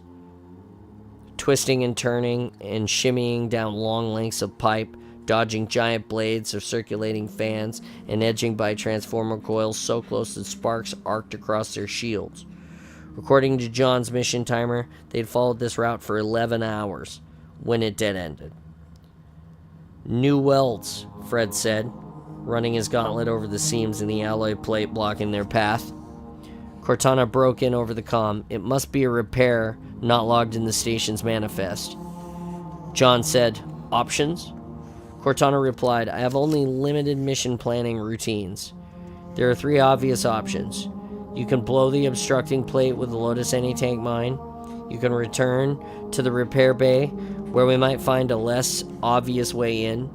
Or there's a faster alternative route, but it has its drawbacks. Time is running out, John said. The Covenant aren't going to stick around here much longer before they strike Earth. Give me the faster route. Backtrack 400 meters, turn bearing 090, proceed another 20 meters, and exit through a waste access cover. From there, you will move in the open for 700 meters, pass through a structure, and then down a guarded corridor to the reactor chamber. Grace interrupted. What do you mean in the open? This is a space station. There shouldn't be open spaces. See for yourself, Cortana said. A schematic of the open space appeared in their heads-up displays. John wasn't able to make much sense of this diagram, but he could tell there were several catwalks, buildings, and even waterways, as Cortana indicated. Lots of open areas for them to be seen in. Let's take a look, John said. He led his team back the way they had come and pushed open the waste access duct. Blue light flooded the tunnel. John blinked and let his eyes adjust. Then he pushed the fiber optic probe through the opening. John didn't understand what he saw. The optical probe must have malfunctioned. The image looked impossibly distorted, but there was no motion nearby, so he risked poking his head out. He was in the end of an alley with walls towering 10 meters to either side, casting dark shadows over the waste access hole. A group of jackals passed the mouth of the alley only 5 meters from his position. He ducked, and not one of the vulture-like creatures saw him in the darkness. When they passed, he looked up and saw that the fiber optic probe had not been broken after all. The space station was hollow inside, and a light beam shot lengthwise through its center, a blue light that provided full daylight illumination. Although the curved inner surface were needle-thin, spires, squat stairs, step pyramids, and column temples, catwalks with all the moving surfaces crisscrossed the space, as did the tubes of capsules that whisked passengers by. Water flowed along the walls inward, spiraled patterns, and then waterfalled up into a great hollow of towers that sprouted from the opposite wall. Banshees flew in formation through the center space of the great room, as did flocks of headless birds and great clouds of butterflies. It could have been an Escher etching come to life. John felt extreme vertigo for the moment. Then he understood that with advanced Covenant gravity technology, there didn't have to be any up or down here. Odd that a military station would have such unnecessary ornamentation. Yet Fleet HQ had a large atrium in their lobby. Maybe this was the Covenant's equivalent, multiplied by 100-fold. John spied a band of translucent materials set into a far wall, glistening. It was the window to the repair base.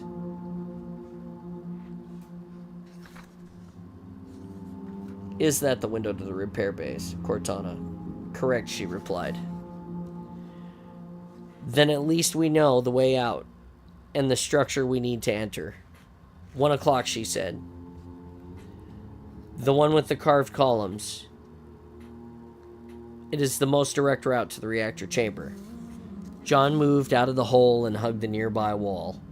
The shadows in the bright daylight would do a decent job of camouflaging them. Okay, Blue Team, get oriented as much as you can. Our target is the column building at 1 o'clock.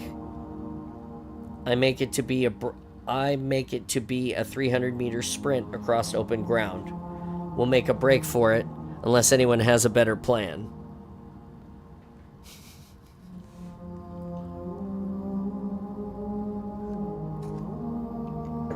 Linda emerged, looked around, and said, "Permission to post on the rooftop and provide cover." "Do it," John said. "Let me know when you're in position and ready." Linda retrieved a padded grappling hook and rope from her pack, twirled it, and tossed it up over the adjacent roof. She tugged it once, it caught, and she quickly ascended. The remaining Spartans joined John in the shadows. He shouldered his battle rifle and thumbed the safety off. Linda's acknowledgement light winked once. John tensed and ran. It took him 3 strides to build his top-speed sprint. His adrenaline spiked, and it made his blood burn. He felt time slow, his perception running at an overclocked pace, his focus on speed, putting one foot in front of the other. His boots dug into cobblestones, crushed rock, and sent a fine spray of gravel behind him. He saw 3 obstacles in his path, a group of startled grunts. He slammed the butt of his rifle into the nearest one and crushed its skull. The dead grunt spun over and over end and landed in a heap. He heard squawks and shouts around him, but he didn't stop to look. He was on the stairs of the building, worn smooth stone steps that he bounded up 5 at a time. John saw 3 friendly contacts behind him on his motion tracker, and at the periphery of it ranged a solid mass of enemy contacts. "You're good so far," Linda reported. "There are elites, but they're unarmed. No, wait, a hunter pair is advancing on your position. Stand by." A quartet of shots split the air like thunderclaps. "Threat neutralized," Linda said. "The rest of them are scattering. Banshees are approaching, and I'm moving." John cleared the stairs and skidded to a halt at the threshold of the temple. The interior was cold. External temperature readings were near freezing. Light filtered in through sustained glass windows in the ceiling. Tinged lavender, cobalt, and turquoise. 3 rows of giant columns made of black basalt ran the length of the 30-meter-long rectangular structure, casting long shadows. It was a good place for an ambush. He set his back against one of the pillars and swept the entrance, covering his team as they entered. "Cortana, update on station security," John said. "There are dozens of reports on the security channel. I've got them covered." Another Cortana's voice broke up over the first. "Also, be advised, Chief, that there are brutes in this temple. They shouldn't be significant threats." John wasn't so sure of that. He also wondered why there now seemed to be more than one Cortana in the station system. But that could wait. They had to keep moving now that they had revealed their position. He waved Blue Team forward. John took point. He moved up to the next column in the middle of the building. Fred and Will stepped over the columns on either side behind John. Grace had their backs. There was a flicker on his motion sensor just ahead, and it vanished. John held up his hand, and Blue Team froze. His motion detector was clear, but there had been something there. He pulled out a frag grenade. The transient contact was back. A shadow moved around the same pillar John used for cover. It moved faster than an elite. As fast as John. He fired his rifle point blank into the shadowy silhouette, but it didn't slow. It only howled with rage. Will and Fred fired 3-round bursts from their rifles into the creature. It flinched with each bullet impact. 3 explosives detonated behind them. Grace's biosign alarm shrilled and flashed on John's heads-up display. "Ambush," Will cried out. The brute stepped from the shadows and faced John. It was taller than an elite, wider and more muscular. Its mouth was lined with razor-sharp teeth, and its red eyes burned with hatred. Its blue-gray skin was riddled with bullet holes. The brute tackled John, knocking his weapon from his grasp. Even with his Mjolnir armor, John was not as strong as the alien. It pounded on him with bare fists, broke through the shielding, grabbed his neck, and squeezed. Red flashes play across John's vision. He began to black out.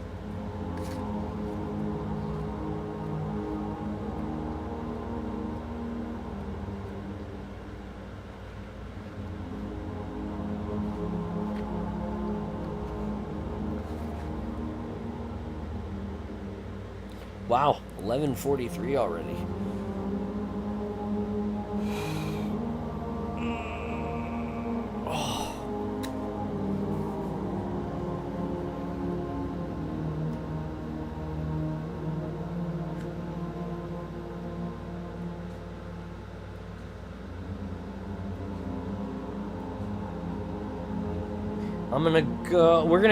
We're gonna go until we get to chapter 35, and then we'll finish the book the next time.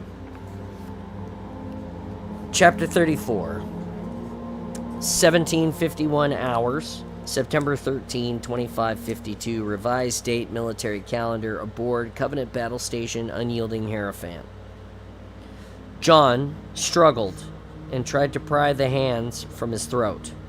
The tendons in the brute's forearms were solid bands of steel, and the creature was so determined to rip John's head off that the full clip from the rifle into the chest hadn't even slowed it down.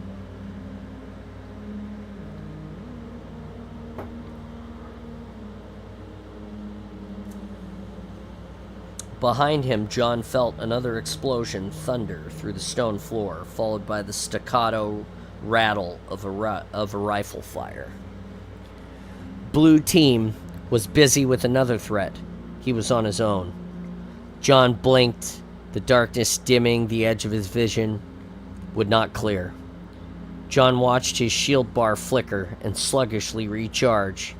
If it built up enough repulsive force, he might have a chance to wriggle out of the brute's grasp. If he tried too quickly, though, the brute would lose its grip and could pound his shield flat again. The brute bellowed, and globules of spittle spattered out onto the chief's visor. It leaned closer, screwing its massive hands tighter around his throat. John's vision narrowed again. His windpipe swelled, and he gagged. Shields were at 1/4 charge. It'd have to be enough. John had been in similar death grip holds before. Endless hours of training on the wrestling mats with his teammates and martial artists specialists provided by Chief Mendez. There were ways to escape a larger, stronger opponent, and there were always counter moves to those escapes, and counter moves to those counters. It was like a game of chess, except the pieces were arms and legs, torque, and your center of mass, and most importantly, your mind. He pulled his knees to his chest and tucked his torso towards his pelvis. At the same time, he twisted 90 degrees and shot both legs and arms and uncoiled his body. The maneuver was called shrimping. John's head slipped from the brute's grasp. He used the monster's split second of disorientation to scramble onto its back. John brought his elbow down onto the base of the brute's neck. He swept out his elbow, wrenched the joint around, and pushed it as far as it would go, far past the point where any human or elite would have snapped. John scissored his legs wide and pushed against the floor, leveraging his body to keep the brute pinned. It growled and pushed itself, and John up with its one free arm. "No, you don't." John still clutched a frag grenade in his left hand. He flicked the arming pin, reached around the under, and thrust it into the brute's belt, then withdrew, sweeping out, its one arm holding them up. The brute dropped to the floor and screamed with rage, and the grenade detonated. It lifted them both a meter, and they landed again, this time accompanied by a wet, plumpy smack as the brute's dead hulk slammed to the ground. The Master Chief rolled off and sprang to his feet and looked for Blue Team. The large pillars blocked his view, but he saw his motion tracker, that Fred was behind a pillar and to John's left, and Will behind the pillar to John's right. There was no tag indicating Grace's location.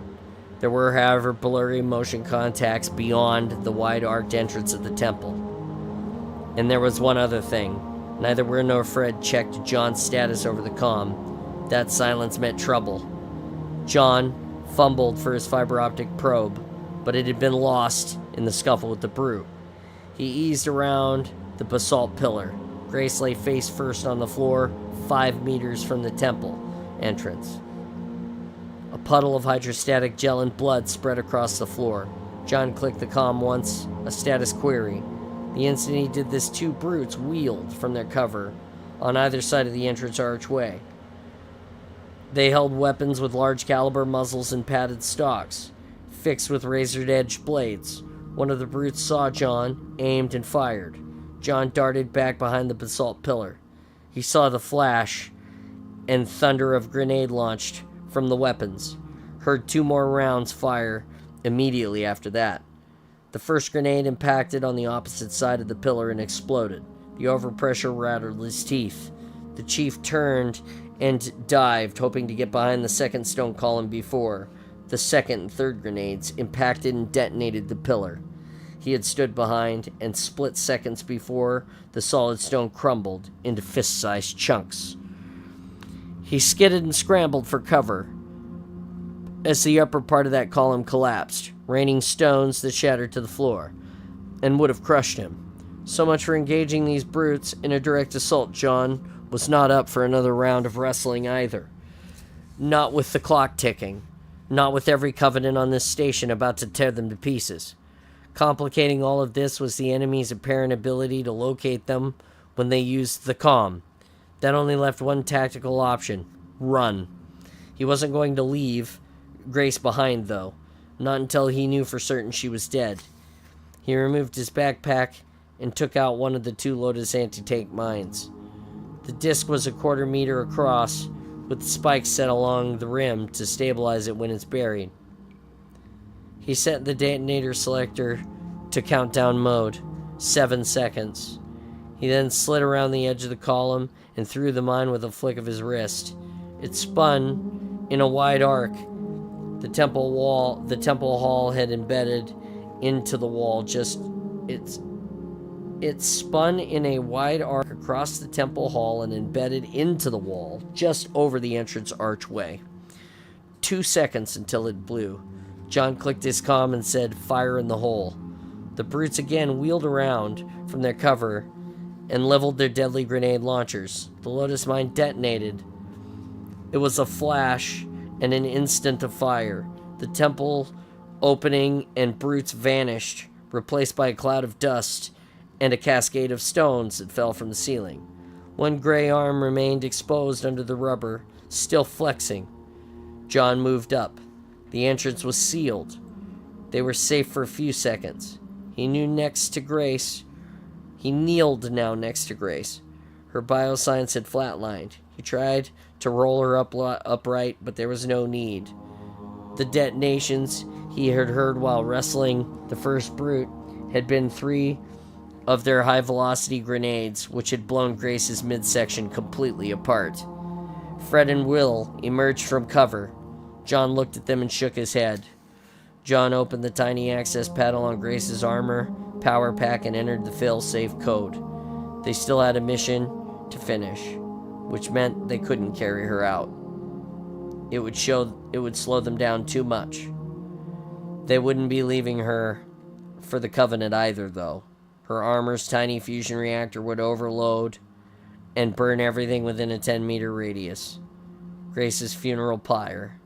"Let's move," John said. "Cortana, which way?" "Proceed into the temple 30 meters, then turn right. There will be a sealed doorway, an access hatch for engineers. I will open it and lock it behind you. Hurry. I'm encountering increased resistance from the station's AI. While I have their security comm channels blocked, words of intruder is spreading via private comms." There was a curious echo to her voice. Maybe it was feedback from the Covenant triangulating the signals, or maybe there was some other effects at work. What she had warned him about, unforeseen complications of using a copy of Cortana. "Roger that," he said, and waved Fred and Will forward. He took one last look at Grace and then marched quickly and silently ahead. There were no more motion contacts in the temple. The chief, however, saw grunts and jackals, elites and hunters, in murals painted on walls, in the shadows of stained glass, filtered lights. Those pictures, they seemed to move. They genuflected to something further ahead. The chief wished he had more time to take a full video record. Blue team moved 30 meters and turned to face a section of the wall. It parted.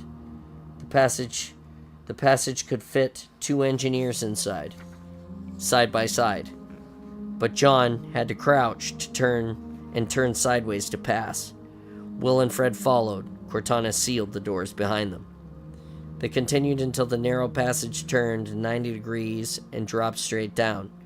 Will attached a rope, and they rappelled down 100 meters, landing on a platform. John overlooked a cavern hewn from rough stone that arched up 90 meters and vanished into the shadows in the distance. 512 fusion reactors that looked like they had flatted spiral seashells filled the space, stacked in rows of columns, 8 deep. Each was the size of a Pelican dropship and thumbed with power, casting off waves of wavering heat. The open areas between the reactors were a tangle of plasma conduits and alive with swarms of 1,000 buoyant engineers as they tended to the machinery. Faint wispy borealis comprised of escaped plasma swirled, whipped into luminous froth by the intense magnetic vortices within the chamber. It was a tremendous feat of engineering. It was as if the station's builders had hewn this from a seed asteroid and built the rest of the installation around it. Will pointed across the room to the 3 jackals who walked along the catwalk. The blue team held position and didn't move. "There," Cortana announced, "across the platform is the terminal on the reactor subsystem." John held up one hand to Will and Fred, waited for the jackal guards to pass, and then sprinted across the platform. He removed Cortana's chip and inserted it into the terminal. After 3 seconds, she reported, "I'm in. Very few Covenant counter-intrusion measures in this system. I can accomplish the overload. I found an exit route for Blue Team and uploaded it into your nav system," she continued. "It should be stealthy enough for you to return to the repair bay undetected. Once there, give me the order, and I can begin. It will take 10 minutes for the overload to build. There's no stopping once it starts, Chief, so be sure." This station and the Covenant fleet might jump to Earth in the next 10 minutes, John said. He looked at Fred and Will, and they nodded, and they could read his mind. Proceed with the overload now, Cortana. The light from the reactor shifted blue, plasma tinged white, and spread like a poison through the interconnecting conduits. Overload commencing, the copy of Cortana announced. I suggest Blue Team move to top speed to the exit. A nav triangle indicated a ladder that ran the catwalk overhead. John held up 2 fingers at Will and Fred and nodded. To the patrolling jackals, Fred and Will knelt back, braced, and waited for them to go ahead. John climbed the ladder. As he neared the top, 3 shots rang out behind him. The sound was nearly drowned out by the intensifying reverberation from the reactor. He cleared the top off the ladder and saw 3 dead jackals on the catwalk. He swept both directions with his rifle and waved Will and Fred forward. His countdown timer read 947. The heat and the light from the reactors grew stronger, and John's shields flared slightly. The Blue Team jogged down the catwalk to the elevator. They got inside the doors, and the car immediately ascended. When the doors opened again, artificial blue sunlight filled the car, as did the shadows cast by 2 elites waiting for the elevator. Blue Team opened fire and cut the elites down, leaving a spray of blood across the ground. The chief edged around the frame of the elevator door and saw a tangle of pipes and fountains and one of the curious spiral waterways that fell up from the center. This was the heat exchange plant for the reactors below. Already the water in the canals steamed and boiled. He saw the Covenant Elite and Hunter pairs had converged at the entrance of the temple, 100 meters to the right. Over the temple, dozens of Banshee flyers circled the carnage. A gang of grunts managed to clear an opening to the temple. There was a flash of light and fire that rolled out in a long plume burning. Holy cow, tongue-tied. In a long plume burning them, as well as their elite overseers. Goodbye, Grace, John whispered. The detonation of her power pack would buy them more time while the Covenant forces tried to figure out what just happened. Perhaps they'd think Blue Team was still inside the temple. Grace had also taken out a dozen grunts and 4 elites with her last action. That would have pleased her. John turned toward the far end of the great room and spotted a band of translucent material on the far wall. It led to the repair bays and airlocks beyond. That was their exit. He glanced at his mission timer, 8:42. They'd have to get there fast. His gaze locked onto the Banshees in the air. He searched for Linda, posted somewhere in the odd geometry of the station. She could be anywhere along several kilometers of cityscape. John clicked on his comm. Linda, do not reply. The Covenant are triangulating our signal. I'm hoping they do, and send a few of those Banshees to reconnoiter. When they get close to the heat exchange plant, take them out. We need their vehicles. There was no answer. Did that mean Linda understood? Or was in a position to help? Or was she dead? As John hoped, 3 Banshees peeled off in a search formation to the temple, turning towards them. John waved Fred and Will out of the elevator and into the forest of streaming pipes. They scattered, took cover, and aimed at the incoming Banshees. The Banshees spread out, slowed, but then blanked, returning to the temple. John clicked his comm 3 times. The elite pilots immediately wheeled about and accelerated towards their position. One Banshee flyer nosed into a classic strafing dive. Its plasma cannons warped and crackled with energy, indicating an imminent discharge. There was a spray of blood in the flyer. Then the pilot fell forward and pushed the accelerator to full. The Banshee careened through the air at maximum velocity, crashed into the water recovery tower, and wobbled to the ground. Linda, John muttered, and tried to spot her. Judging from the blood sprayed, she managed to send around through the tiny exposed area of the cockpit and inflicted the lethal ricochet. He looked for her position. Most likely the shot came from behind or above. There were numerous catwalks running across the lengths of the massive rooms. She had to be on one of them. But 2 remaining Banshees accelerated toward Blue Team. Their plasma cannons flickered, and they leveled into a flat trajectory.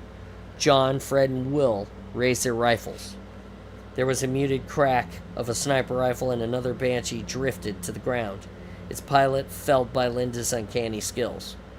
The last remaining pilot veered starboard, not knowing what had just taken out its 2 wingmates.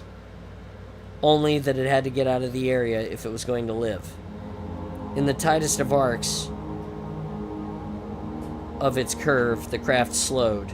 John couldn't tell precisely where the shot came from, but a 3rd sniper round ricocheted through the craft's cockpit, and the Banshee spun in circles before it thumbed to a halt, nose down in the streets. 3 impossible shots, 3 kills. Even for Linda, this was superb shooting. The finest shots John had ever seen. He looked around at the situation over the buildings, sprites, catwalks, transit tubes. It was impossible to spot her. John waved Fred and Will toward 2 of the downed Banshees and sprinted towards one still spinning, rudderless, in the street, its canards scraping and sparking along the stones. He climbed aboard, pushed the throttle forward, and pointed it to the far wall. He held his hand flat and lowered it, indicating that Fred and Will should skim low to the ground. John veered off in a wide arc. Maybe he could divert his attention away from them. He rose slightly higher and buzzed the tops of the gilt domes and statues of elite heroes with raised swords. Grunts and jackals scattered as he approached, and John fired at them. He shifted to one side as he splashed through the water, falling from one side of the station to the other. 4 Banshee flyers fell in behind him. John weaved back and forth. A pair of plasma bolts sizzled over his head. He risked a look over his shoulder, and he saw 2 of the Banshees drop away. A moment later, they crashed into the surface. Linda still had his back, covered. He dropped to the ground and skimmed along the street, skidded and turned into an alley. Banshee shadows passed overhead. He pushed the throttle to full and made a direct run to the back wall. Will and Fred had grounded their flyers and crouched next to the meter-thick window, separating the intersection from the repair bay. John settled his Banshee next to theirs, turned his backpack around, reached in, and tossed Fred his last Lotus anti-tank mine. "Get that on the window and set it for remote trigger," he said. Then risked an open comm channel to the copy of Cortana on the station system. "Cortana, can you open the airlock for the repair bay?" A flurry of voices filled the comm, all speaking at the same time, shouting to be heard over one another. All Cortana's voices. One finally broke through. "Chief, I've spun off a copy dedicated exclusively to communicating with you. Go ahead." "How many copies of you are there?" "Unknown. Hundreds. The Covenant AI overwhelmed me. Had to. This is difficult. Many errors in my systems, filtering over all subchannels of information. To answer your initial question, yes, I can override the safety lockouts and open the airlocks. My systems are fragmenting. I cannot exist in a coherent state much longer." John looked out across the kilometers of current cityscape. Wraith tanks rolled into the streets. Legions of grunts, jackals, and elites raced from building to building and shot at targets that weren't there. Banshees and ghosts buzzed through the air like clouds of flies. John's mission countdown timer read 7:45. "Linda, back there," he told Fred and Will. Fred started to say something, but John cut him off. "If I'm not back in 3 minutes, blow that window and exit." Fred hesitated, but then nodded. "I can't leave her," John said, and gunned his Banshee throttle. "Not if she's still alive." Dr. Halsey's last words to him resonated in John's mind. "I should have been trying to save every single human life, no matter what the cost." He'd get to Linda. He'd get her out alive, or he'd die trying. Wow. That's it for me. That is, there's the bookmark. We're on chapter 35. That puts us less than 20 pages. We have 21 pages to read to finish this book. I'm sorry that I did not have the endurance today to make it. But that'll put us at 9 episodes, which is still 2 or 3 episodes less than the previous 2 books of the same length, which means we are definitely getting better at reading. I'm gonna reboot this music, and I'm gonna go get my coffee because I need a break. I need to go get my coffee and stand up and stretch, and then we'll come back and the awesome will continue. I want to say hello to Sally for saying hi. I want to say hi to Pens for talking to everyone while I was reading. And thank you for that. Thank you for stopping by and being awesome with us. And also Zombie Slayer 360. Welcome back to the awesome again as well. Hey, 410 follows, 41 subs on Twitch. 2 hours and 4 minutes into the awesome today. We have 51 subs on YouTube. Thank you so much for making us a part of your day. And give me just a minute. Anytime. Sorry I've been MIA for a while. It is fine. We all have stuff going on, so it is cool. Like I said, give me just a minute. I'm going to go and reboot this coffee, and we'll continue in a moment.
Alright. I am back. God, I thought sure when I was gonna start. I thought sure when I started the reading this morning that I was gonna get through the whole rest of the book. I'll tell you what, we did not make it. But it's okay. It happens.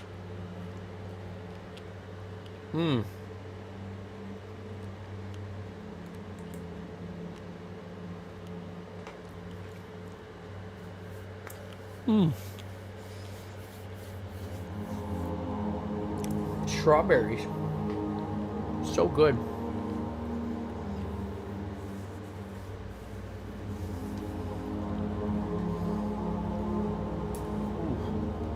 All right.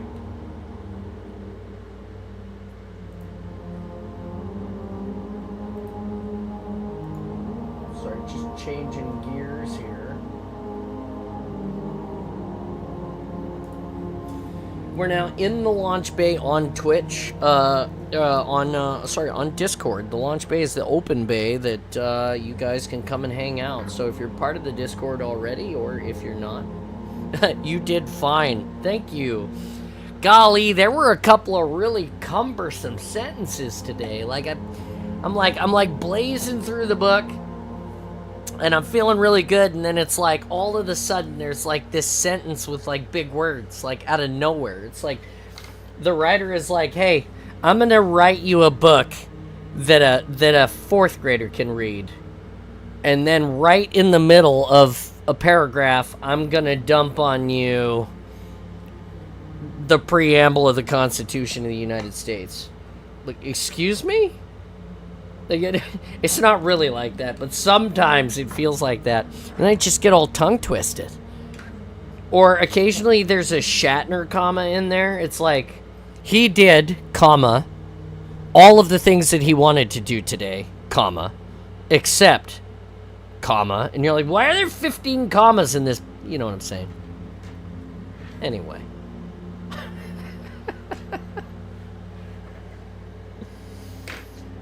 We did refill our coffee. That's what matters.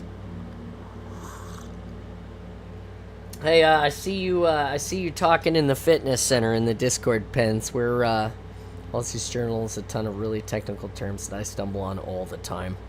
I believe that. I have yet to read it. I do have a copy of it. I've yet to read it. Well, I haven't even opened it yet. Actually, it's still sealed.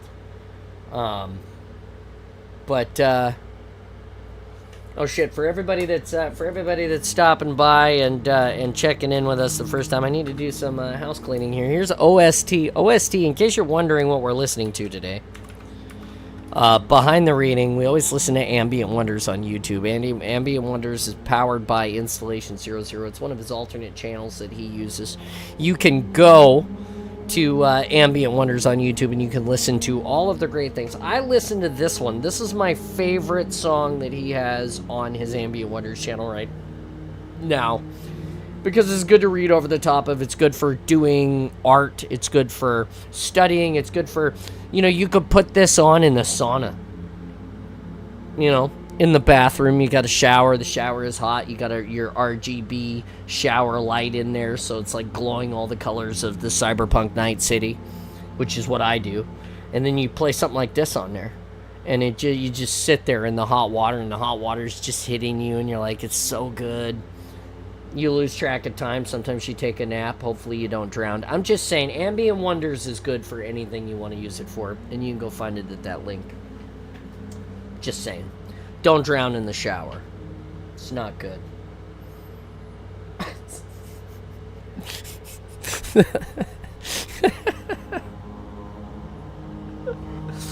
Oh, God. So, what are you guys up to today? Hey, Pens, I got some great news. I know you love games, and we're playing games.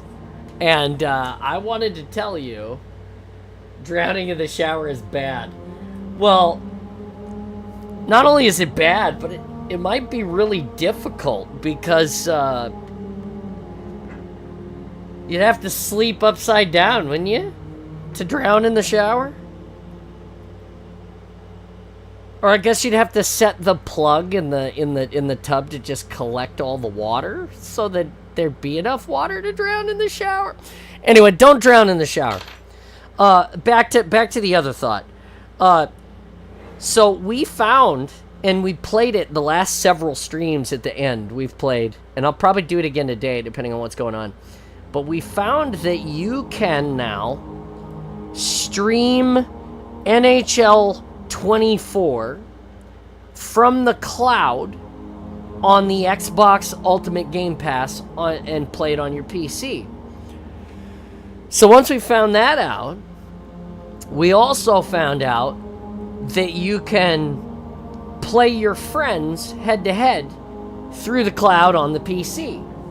The only thing that you can't currently do right now is do a connected franchise because they don't have that option available in the actual game. You shut your face. You shut your face, Moose. I see you over there. Look, the point is, that I've been playing with to Moose every, 2 days in a row we've been playing. Moose enjoys it so much that Moose has been captivated by it for 3 days. He's probably playing it right now, still. He probably hasn't shut it off yet at all. But what I'm saying is that you could also catch the bug and play with us. And then at some point in the near future, when Connected Franchise comes back to NHL, we could all do a Connected Franchise together. You could be Pittsburgh, because I don't want to be them. I'm the Kraken. Try to be the Kraken always. But yeah. Just saying, Pens. This could be you with us. This could be you with us. Could be. Good morning, Moose. What are you doing today? We just finished the reading. Did you enjoy it? Did you listen to it? I see you also in here, Jay, in the Discord. How are you this morning? I'm doing well. Thanks for asking. Yeah, you're welcome. You're welcome. I did get off the call with the HOA for a violation that doesn't exist, but otherwise. Well, I mean, if they're telling you it exists... Oh, you guys like my jacket?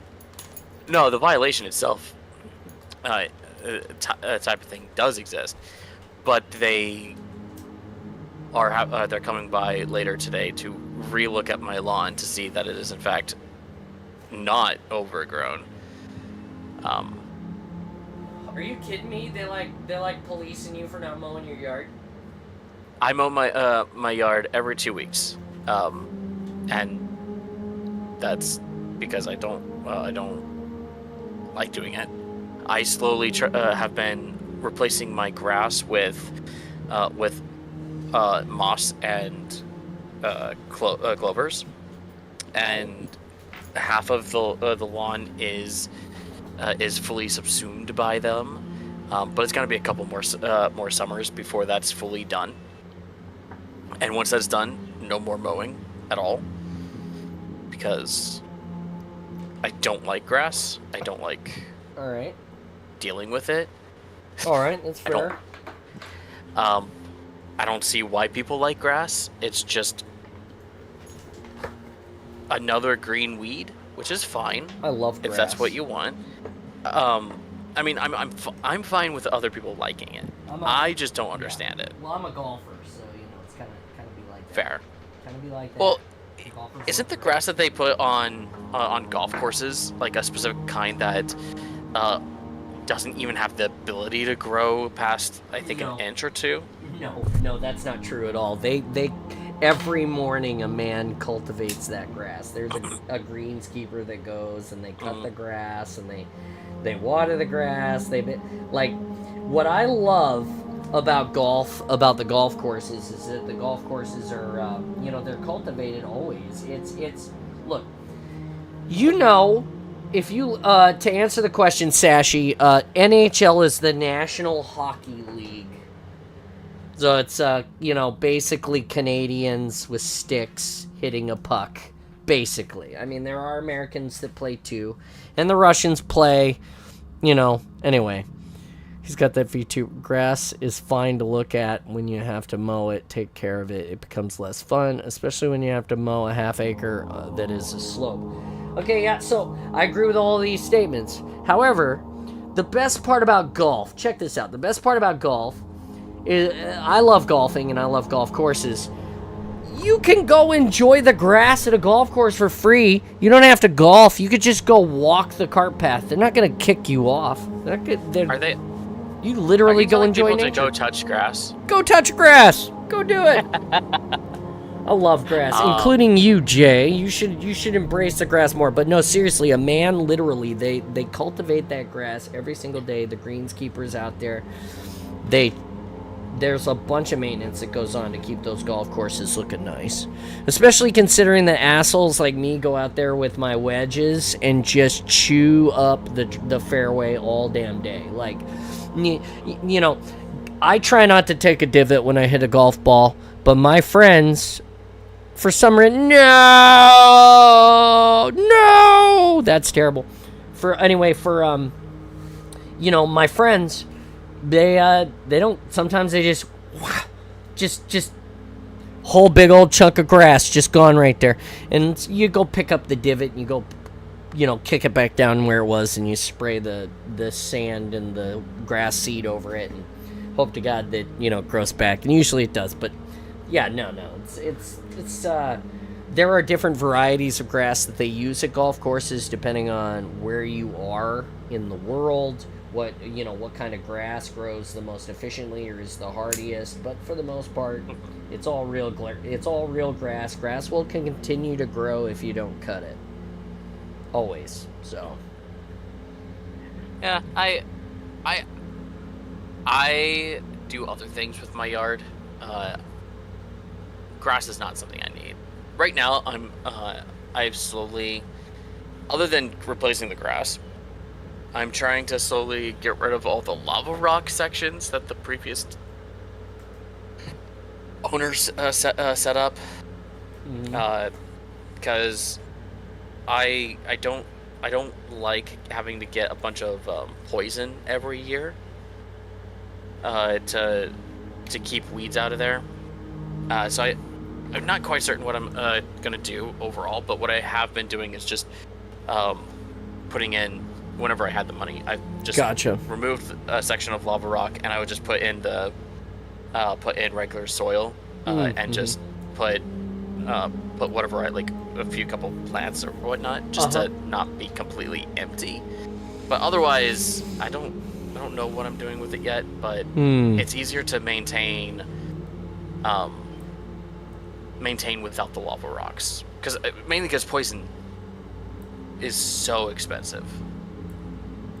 Oh, I just don't want to get it every single year to do that entire section of lava rocks and the gravel and the backyard gravel. The previous owner of this place.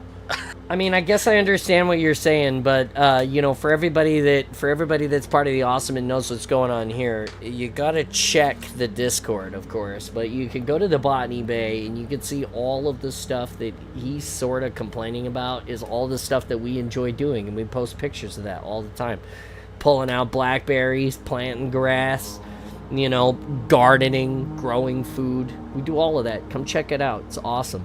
Yeah, I'm sorry that you're really sucking it there and not enjoying any of that hard work. That's man. I don't know. Since I retired, that's like some of my favorite stuff to do. I'll tell you what. Plants don't argue with you when you pull them out of the ground most of the time. I'm not. So your fence work, yeah, not a problem. The blackberries, not a problem. The cost of the I'm not complaining about doing stuff with the lava rock. I don't like grass. The only thing I don't like is the grass. Everything else I'm actually fine with. I like outside. How come you don't like the grass? I guess that's what I'm wondering. How come you don't? I mean, it doesn't matter, but how come? No, I just don't like grass. I don't understand why people like grass itself. Because I guess it's soft. You can walk on it in your bare feet and it won't hurt you. So can the clovers that and the moss that I have. I don't know. That's fair. For me, I just don't understand it. It's a lot of work for something that I don't get. But I love almost everything else that you do in Botany Bay. It's just that's fair. It's just grass. Landscaper. I don't want to be a landscaper, Sashi. That is not that's not the competitive tools in my book. I just enjoy it as a hobby. So, let's be completely clear. It's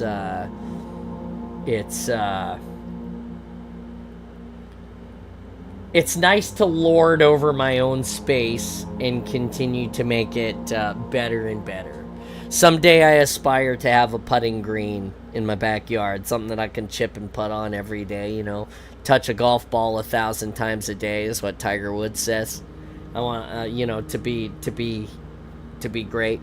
So it's also like the lord of your own area. Like that whole concept is actually really appealing because being a landscaper is tending to something that's not yours.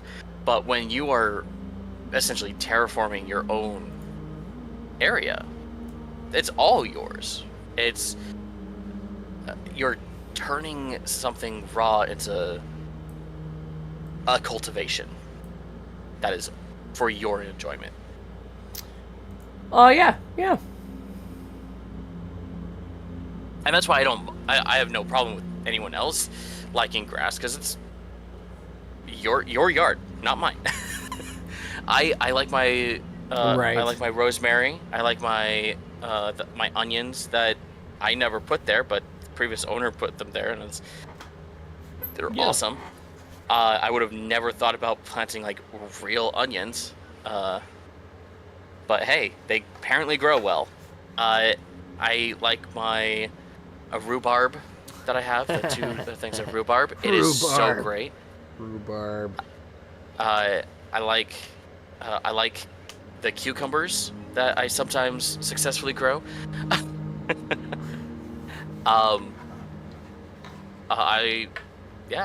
There's a lot to like about cultivating your own land. It's really good. I'm definitely not like anti-Botany Bay. Just don't expect grass.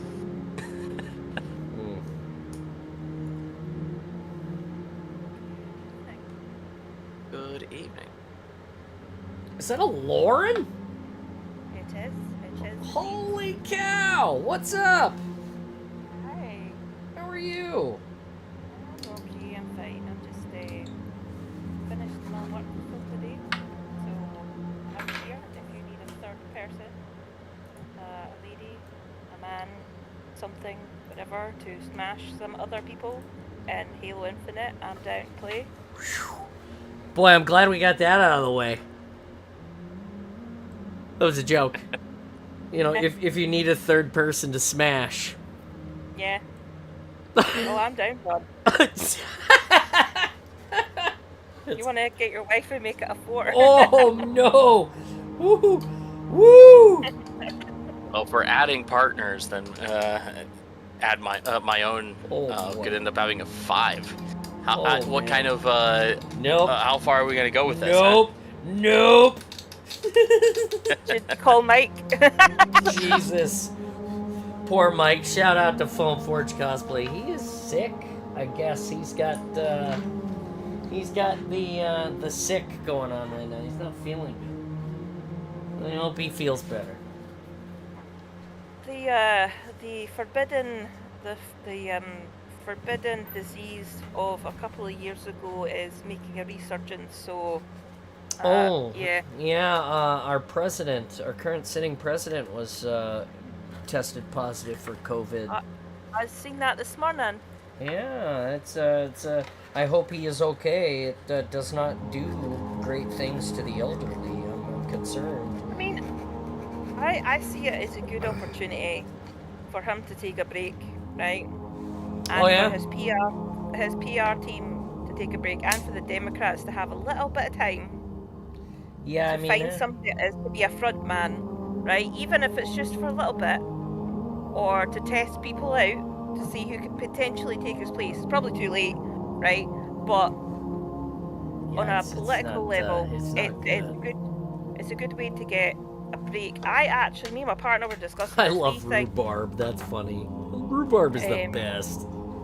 Go ahead, we're listening. Me and my partner were discussing this, like. I think he might have Parkinson's because of the way he's very slow. Like, he's got the words, but he's slow, or he jumbles them up. So sometimes he's fine, and other times he's very slow. And there's a comedian called Billy Connolly in Scotland. He's very famous. He's also got Parkinson's, but he moves very slowly. His brain and his body do not match, but he's still very quick-witted. Now, Biden's much older than Billy is, so the general degeneration of his mind is going to happen.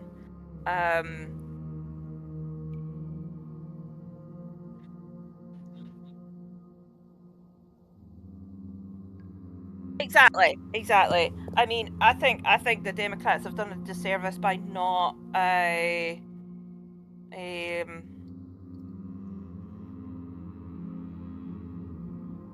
about not taking them off or like giving another person or putting Kamala ahead just for the now until they find somebody else. I don't know what the opinion on Kamala is, really.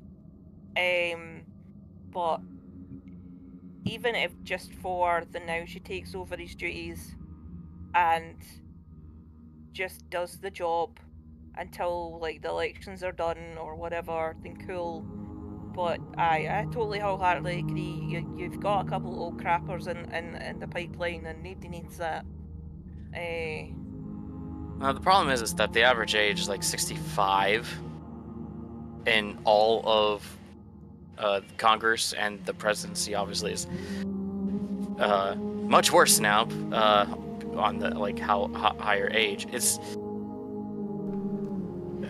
Rhubarb is really good. It's one of my favorite things to put on pie. Actually, rhubarb pie is like the best, by the way. It is frustrating because there is I know a lot of people don't care for it, but I do have a respect for aged wisdom, which is a very specific kind of wisdom. Yeah. But it's not useful if you only look at the past and you don't like connect dots, which is like that's one of the reasons why like even statistically speaking. Yeah, sorry. I want to be completely clear with everybody who comes. I don't want to make this a political. We're right now we're talking about the president being old and he got diagnosed with COVID. I just don't want to get into a space where. I will amend my trajectory. Yeah, thank you. And say that you guys can say whatever you want, other places.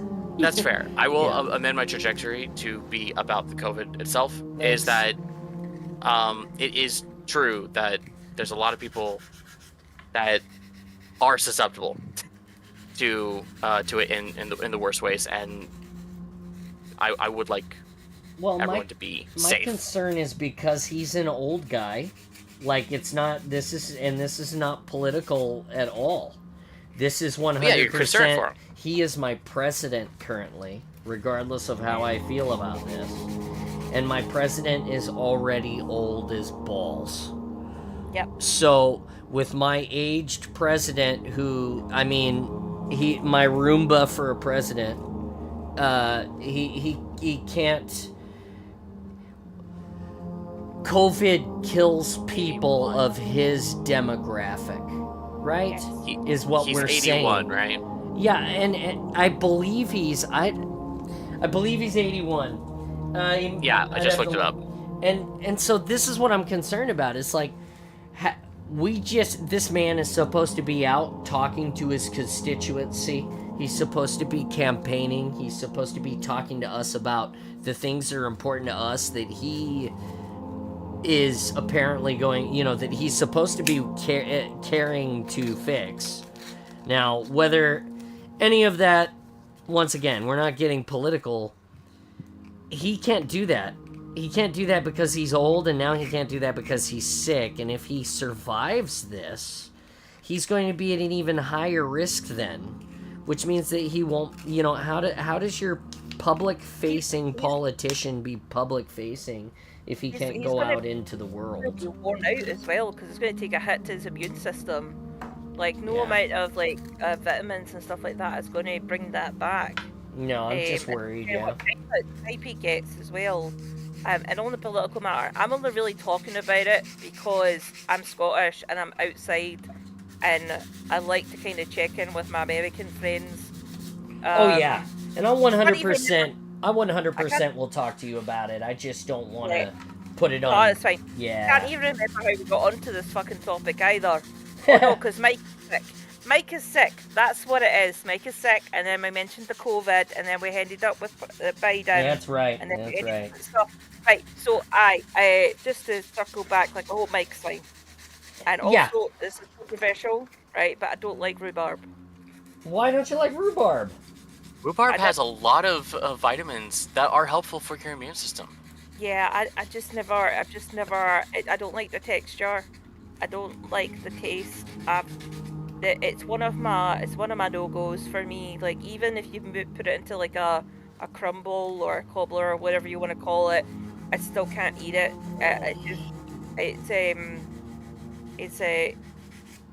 Just the sensitivity. I love rhubarb pie. It is my strawberry rhubarb pie is my favorite pie. Also, Making me hungry. Also, holy shit, Asha exists. Oh, Yes, I'm back. yes. If I ever do end up going to HCS and seeing you, I'll make certain to make you fresh rhubarb, strawberry rhubarb pie. Oh my. Here. Because I do also grow strawberries. I may not be active on Botany Bay, but I do stuff. That's fair. Fair. I could go a strawberry and apple pie if you want to make me a variant. If you know that I'm coming. Okay, so at some point, keep in mind it's not gonna be this HCS at the very least. This next one. Let's go ahead and keep a thing. Apple. I would have to actually buy the apple. You've got time. You could grow one. Yeah, I'm not coming. I can't guarantee. I'm not coming to this one. It's probably maybe next year if I'm lucky. But I'm planning to move, so don't know. You could plant a tree and maybe in a couple years. I don't even know how to go about that, but I might as I well. could ship you some apples. Some English apples. Some nice big green English apples. So are they Granny Smith? Is that what they are then? No, those are small eating apples. Back to so work, we'll be lurking. Thanks, Pence. here in the UK, usually if your apples are smaller and usually red, they're eating apples. Our cooking apples are really big and green. Wow, that is so video game logic in my brain. Oh no. What? I prefer pink lady apples. Pink lady. Okay. We grow pink ladies actually in the back garden here. Nice. We've also got Victoria plums, rhubarb, and we're supposed to have cranberries. Although Dad's cranberry bush, despite the fact that it's taken over the entire fence, still hasn't shown more than a leaf. That's because cranberry bushes grow in a bog. You need to be in a cranberry bog to grow cranberries. Oh, now they tell us. Oh well, it's Dad's plant, not mine, I don't care. That shit out, drop it in some water. Just give it its own fucking tank. My plants consist of the rhubarb and potatoes. I love potatoes. But no, our rhubarb plants are massive. The actual rhubarb, like the fruit itself, is longer than my arm at some points. Oh yeah, that's. I have 2 rhubarb plants, and that's basically the same here. And Did you say the fruit itself is longer than your arm? the Yeah, stems. so because rhubarb, you eat the They're stems, like don't you? really fucking big, by the way. I know I have a rhubarb plant, but you don't eat the leaf. You just eat the part that's like celery. Yeah, the stem. Yeah. Yeah. Oh That yeah. part for Those me, are giant, a lot of them are longer than my arm. It's crazy. No, that's what I meant. I meant the rhubarb plants get massive. I mean, like, Yeah. like if you leave them and the grow here, and like they go fucking huge. Like just the stems and the stalks are massive. Never mind the leaves. I've seen some of the rhubarb up north actually. They do get bigger up there than they do down here. I don't know why. Different soil. Is it a different soil? Probably Yeah, the different nutrients and soil stuff like nutrients. that. Okay, I'm gonna it's go crazy buy when you a move around digger. your stuff, how you can change like how it grows.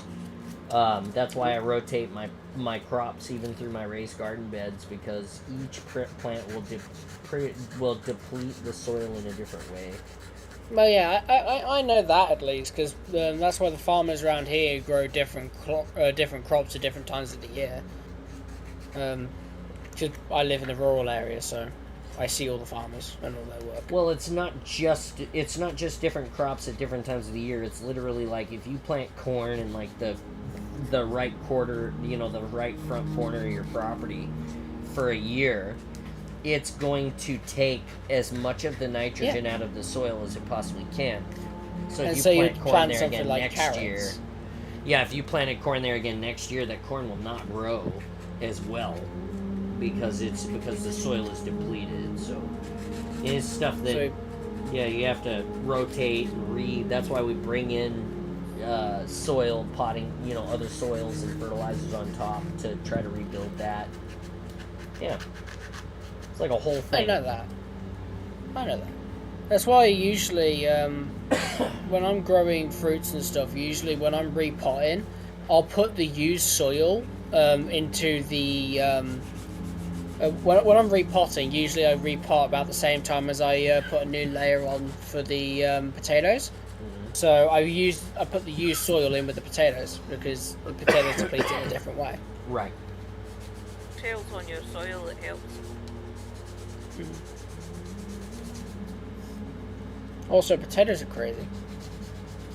If you plant them in the actual ground, you'll never get rid of them. Ever. Last year, Martin had like a fuck ton of potatoes, more than him and his family could eat. He was like, "You want some?" It's like, "You can send some up." He's like, "I don't know, I'll still have loads left. What can I do with them?" So like, just give them to like a food bank or something. What we do around here, because as I mentioned, we're in a rural area, everyone's got massive back gardens and we all grow stuff. Like, my neighbour grows the big green cooking apples I mentioned earlier. Yep. So what we do is we give them some of our food and then they'll give us some of their crop. And so we barter between the entire village. Way to be. It's like, it's become so popular on my street, almost very few people on my street go to the actual Sainsbury's down the road. See, I love that. I fucking love that because I love like making stuff, jarring stuff, preserving things. If I had the money to do it more often, I would. Oh, the apple cider they make with those big apples are great. Like, screw Thatcher's. I'll go for the homemade apples. And I still drank. I would like to do a homemade mead. I mean, we've butchered our own meat before, because, Granny Smiths are amazing. Yeah, Granny Smith apples are amazing. They're sour and green and good. Also sweet. They're the best pie apple, in my opinion, the Granny Smith. Oh, the Granny Smith actually might be the apples that they grow. Let me just look one up. The Granny Smith is the best pie apple because it's tart, and when you add the sugar to it, it offsets it, making it sweet but not overly sweet. The cooking apples we get here are pretty much the same, but they're not your general like smaller Granny Smiths. I mean, they're like bigger than the big ones. Like bigger, maybe 2 or 3 times the size of a normal apple. Yeah. They're just answering the chat. When the chat chats, I answer. When the chat chats, I answer. I wish my chat was half as active.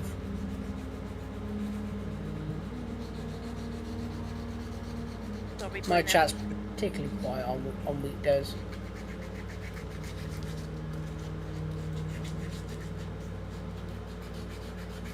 I feel that. I've had, we're in the summer, so summertime, there's been a little bit of a lull in my average viewership. All of us are on holidays and doing stuff with family in the sun. Yeah. All doing stuff with family. What is that?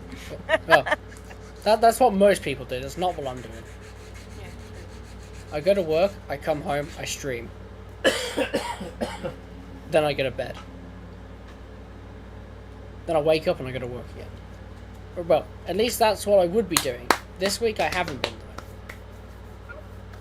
Because I haven't been at work this week. Oh, the joys of sick leave.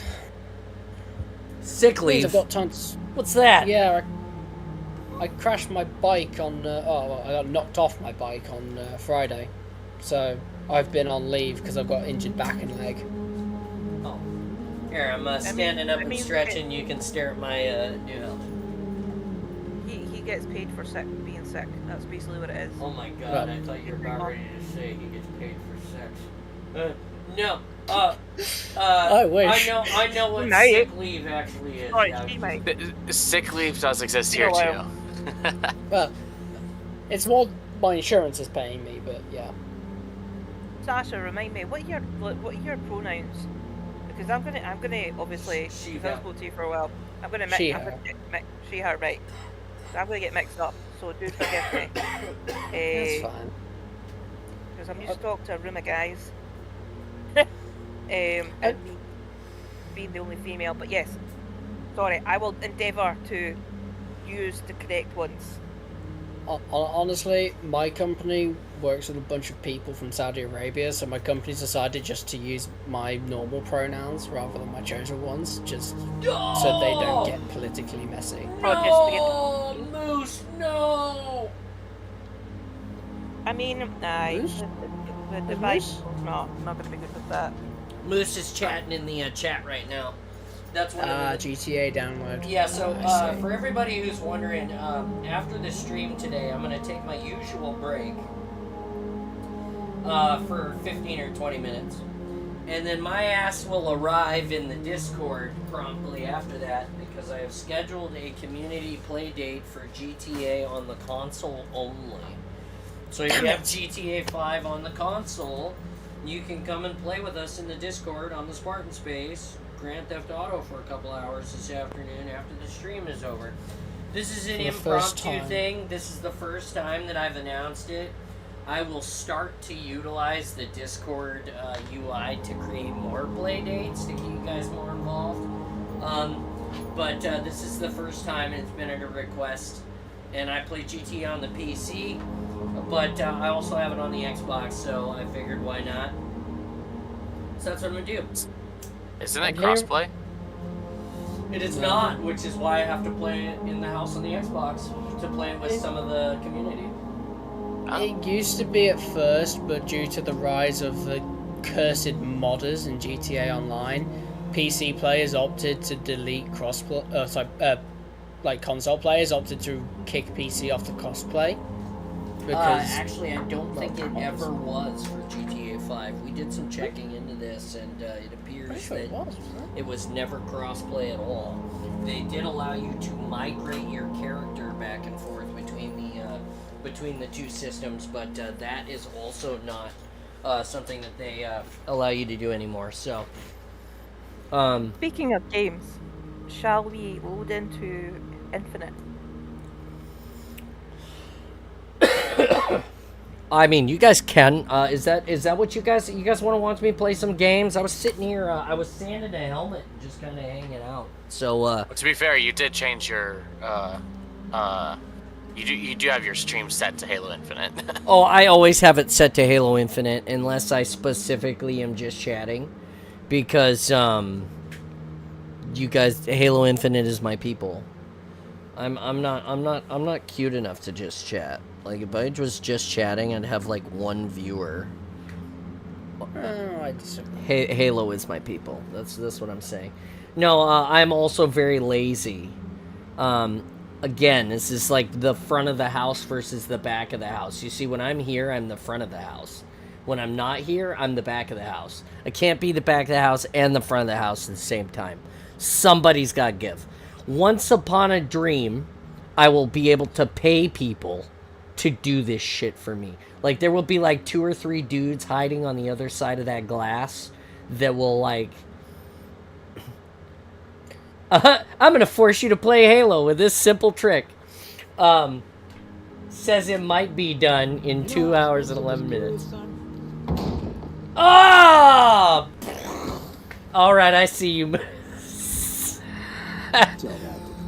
Damn. There you go. That's how you get Spartan John to play Halo Infinite on his crafting stream days. So Moose is coming in clutch. coming in clutch. So check it out. So anyway, god damn it, Moose. All right, I see you. Fuck. You know what? This is actually going to be refreshing. I haven't played a FPS shooter in ages. Well, I come on sometimes and expect to hopefully play with John, but the last couple of times he's been playing GTA, which is disappointing. So, I'm glad somebody else in the chat stepped up and was like, "Come on, man, you got to do it." I mean, where were you yesterday? Or Tuesday? Yesterday I was busy. I was busy because my man was over and I also had stuff to market prep. So That's yeah. fair. It's I had fair. the house to clean. It's I fair. can't even remember what I was doing yesterday.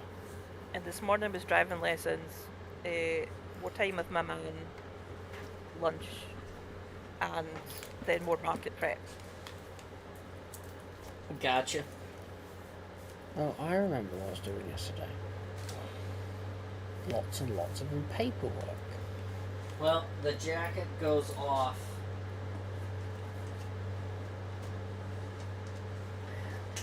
Instead, we get all of the fun.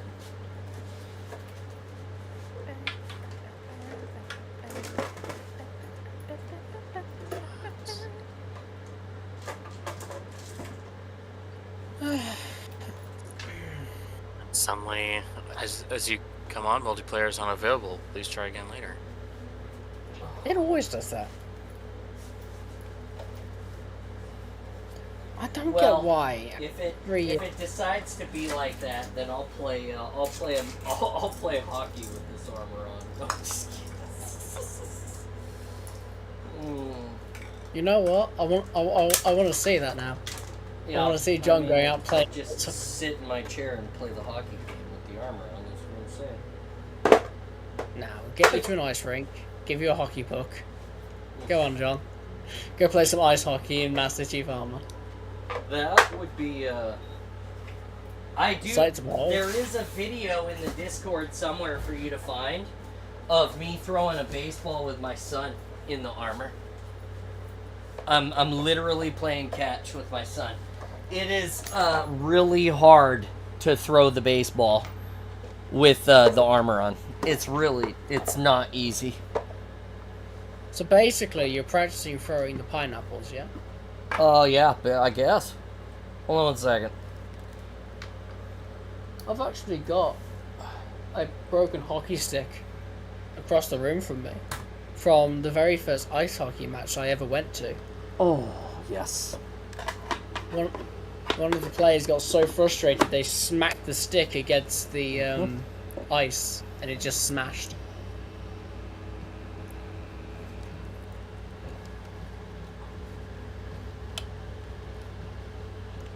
Test. Test. Oh good, I got you. Confirm.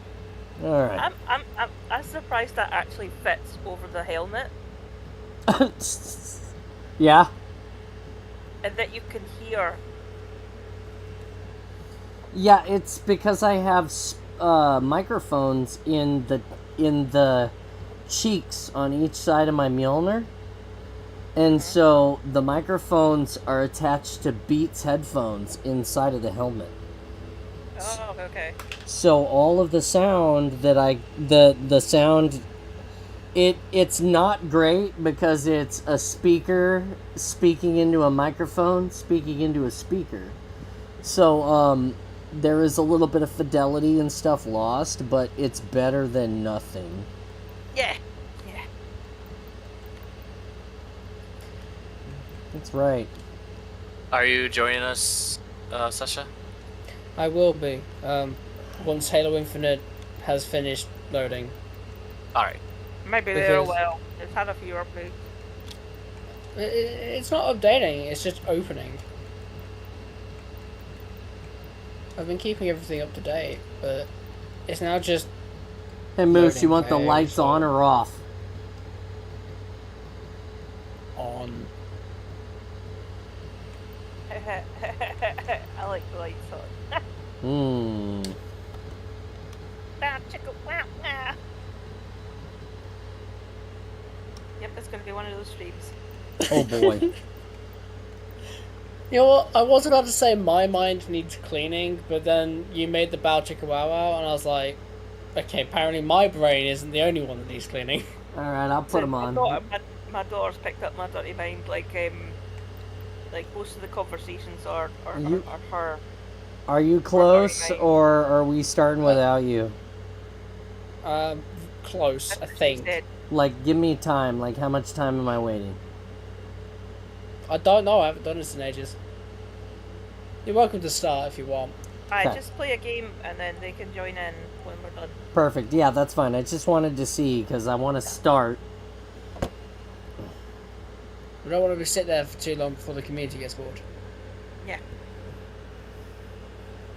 That button. There. Join. Oh, look at you. You made Drop it. it up. Me? I can't tell. There you are. Oh, there we go. So it's the same thing as before. We have the urban Spartans and the nighttime kitties. Mm. Yep. This is the only. Meow. Yeah. Your team cat ears. My mom's got an app on the Echo Dot that plays music when dogs bark, try and calm them down. And I was barking at my cat earlier, and the Echo Dot just said "bad doggy" and started playing music at me. I was like, wow, I didn't know I was that good at barking. The good news is that I can at least smell the coffee through the helmet. I need to refill my coffee at some point. It doesn't show me in a fire team. Oh, you're Tactical there. Slayer! Yep. You have to be in multiplayer. Oh, I hate this map. Your face hates this map. Yeah, it does, because it gets shot over and over. Mm-hmm. Or multiplayer. I'm not So in. does your face. Bong. Multiplayer unavailable. Please try again later. Unstable somebody packet else loss. I'm just I'm constantly currently getting just fine. screwed by Rando. multiplayer unavailable. 2 down, Wow. 3 down, 2 down, 2 down. We got some The right side at VA2. VA2? That's above you and to your right, Lauren. Let's see. Right. So, yeah, As soon as you guys are... Oh, fuck. Well, Long hallway there come at the on. bottom in the invisibility field. Hey, Got eyes here. Sasha, you were kicked too by Yeah. network. Okay. On my X, one on my X. 2 Ranger X upper level. So it looks Waiting. like they're stuck with the two-man team. Well, no, they have the bots, but if we don't end up joining sooner rather than later, Fuck, I'm down They'll again. be filled. Dead. One on right side. 2 randos joined them. So despite me Oh. waiting to join, Well, while they're in a match then, I just quickly took the opportunity to restart the game. yeah, So I guess that'll I be should loaded do that in. too. And, And make sure hopefully your that fixes it. VPN thing is all fiddled so you don't get pounded right away. I actually had that off already. Well, I've just I haven't- figured I'd More remind you. accurately, I didn't turn it on. I didn't turn it back on since yesterday. Oh, gotcha. So I installed... I uninstalled some VPN software which randomly installed itself on my computer. Yeah, that VPN software is, I guess, is does not make the the anti-cheat happy one here. yeah, the easy anti-cheat was tightened. What? Oh fuck, one of my Yes. X. Okay. What's tightened? How much tighter do they need to make it? Well, I mean, it depends So on what they tight. were trying to do. I know that I don't really see all that much in the way of cheating in regular attack. So, I didn't see too much. I saw it in ranked. I saw cheating in ranked, but that was before they did a bunch of kicking. For the ban wave. No eyes. What do you want, sweetheart? Right side, second floor. I wish GTA Online would do a ban wave at some point. They haven't done one in Nice. ages. You just die? Where'd you die from?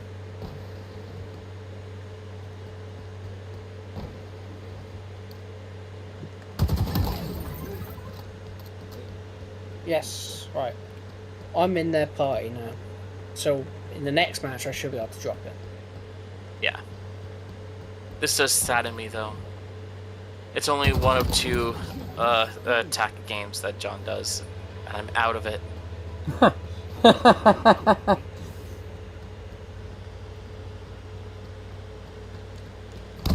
Feels bad, man. Feels bad, man. Oof. It's okay. Oh yeah, no, you should clip what I just did to those guys. It felt bad. That's what I was, like. That was my that was my feels bad, man. Like I feel bad for you too, but that double kill was dirty. Like those 2 guys did not deserve to die like that. I'm not seeing if I didn't see a double kill. Maybe I'm really far behind. The stream's usually pretty far behind. 1, 2. So that's a double kill. Was that a double kill?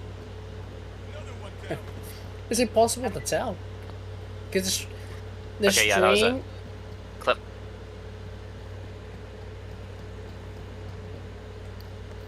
Oh, there we go. I see it now. Fuck, 2 down there. 2 down there. You see, my stream's already 5 seconds behind you, Jay. 1, 2. Oh god, there's another double, and that one was just as bad. I don't even feel. Oh, buddies. There's 3 down, 3 down. Oh, I feel like I don't want to sound terrible right now, but if I could play like this, oh, that guy just beat me in my face. If I could play like this all day, that would be great, Halo. If you could give me one of these all day, because I feel like I'm beating on my son and his friends right now. There are times where I feel that. If they were playing Rainbow Six Siege, I'd be the punching bag, but it's Halo, so Dad's the best at Halo. No eyes, no eyes. One here, one here. Oh fuck! Nice shot. I'm down. So where's where do you set your clips in Discord? Halo game clips. Or you could put them in the general since you clipped it for me, and then we'll get it to the. I can put it in the X. right place. Of course, I can't actually find it. Okay. Damn, dude. Put it in general, because I don't see a channel called that. Really? Yeah. Down in the Halo Club? Yeah, I'm gonna go look at the channels and roles, see if I'm somehow missing it. One on my X. Blue dude. Toothpaste man on my X.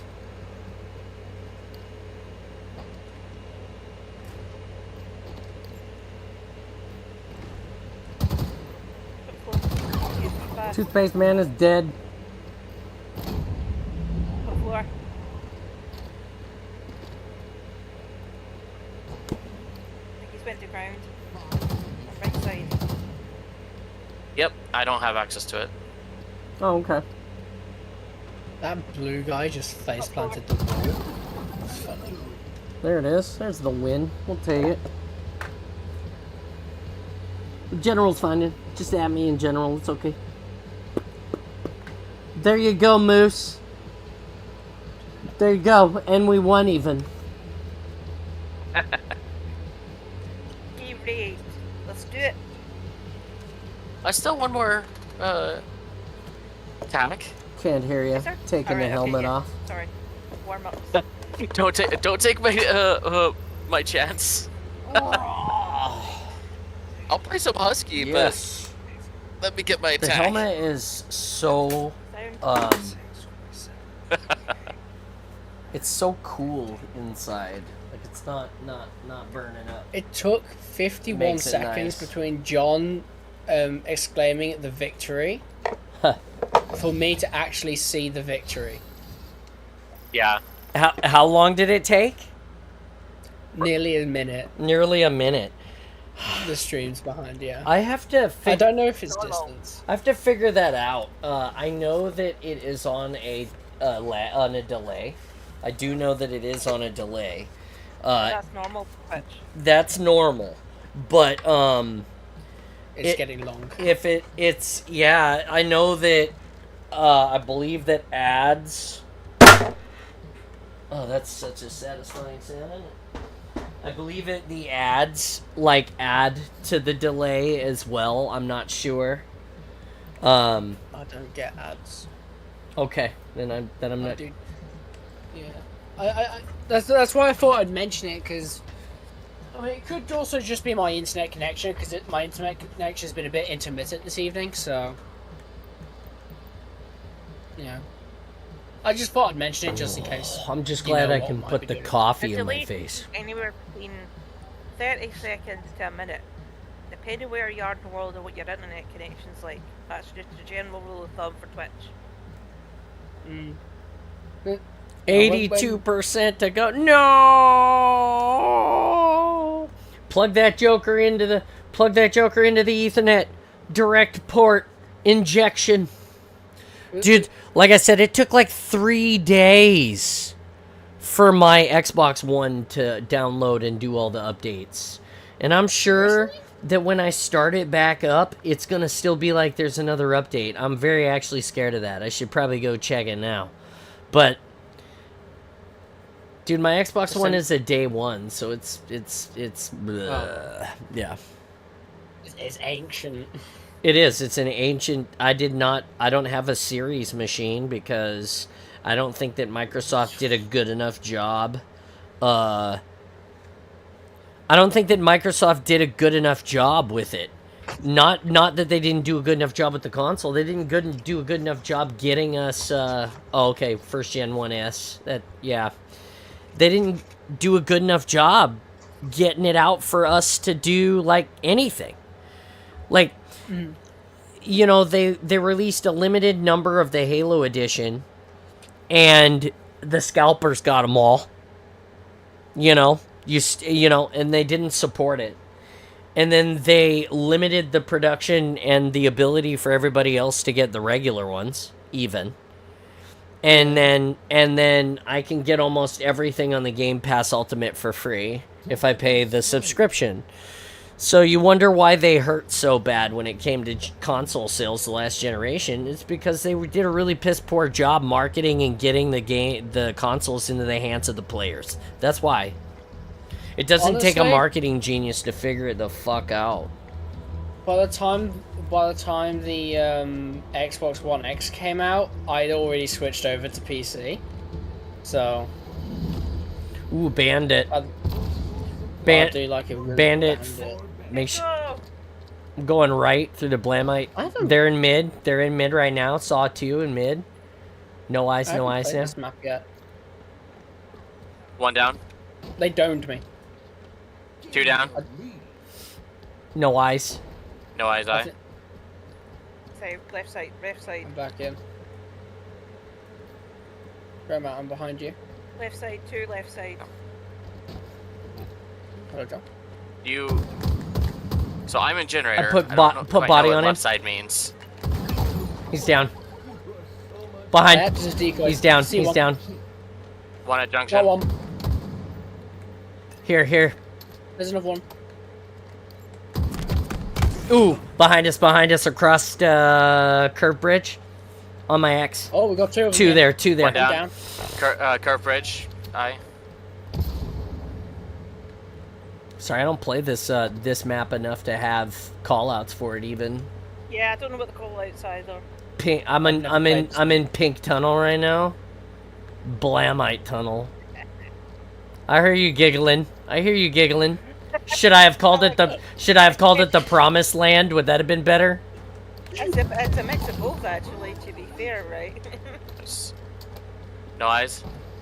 Oh, I'm down on my X, one behind us. Okay. They're all three here. Three over at your XI. No ice. Back Blamite. I've got your back. Behind me, Well, behind me, no. John, One down. John, There's one John, behind me. One behind you. Yeah, one here, one here. I'm Yeah, we're backing coming it up out. behind you. I'm backing it out.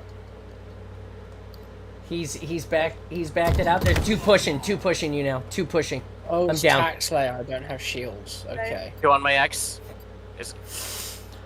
I'm playing as if I have shields, but I don't. No, Got one. this is tack. We warm up with Tax Slayer. We put the salt on immediately. That's two. This is One out. we're not Salt Bay. We don't wait till the end. Okay, We one put it down, on one on my first. one near my ex. One Get year. the salt. Get the salt on first and wash it off with some husky. It's basically it. That's right.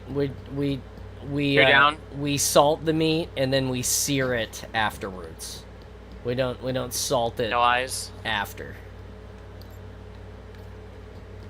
Sounds like a good recipe. Okay. I'm going towards Blant. One on me. What? One down. One across from me. Two here. Great tie. I'm Oh with you, fuck! bro. I almost just died right there. One on my X. dropping down One here. on my X on curb bridge. One down. I'm up. No eyes. We're up 4. Be careful. One down. Two down. 2 down, Roger. Easy. That's three. Easy. Got here. Eyes here.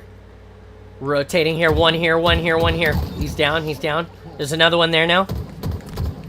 Nice Down. kill. Nice kill.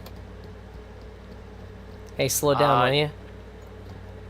On me. On me. Yeah, I'm not there. He's down. All right. Okay, they're on. Ooh. Two down.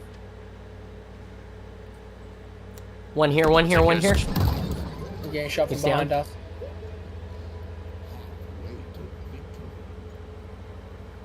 No eyes. And down. No eyes. Over here. Silos. My ex, One my ex. towards Curve Sorry. Bridge. It's coming through Pink Tunnel. Coming through Pink Tunnel. Dead. We've got another one on Curve Bridge. One dead at Promised Land. One on Curb Bridge. I'm down. I'm down two. One still at bridge.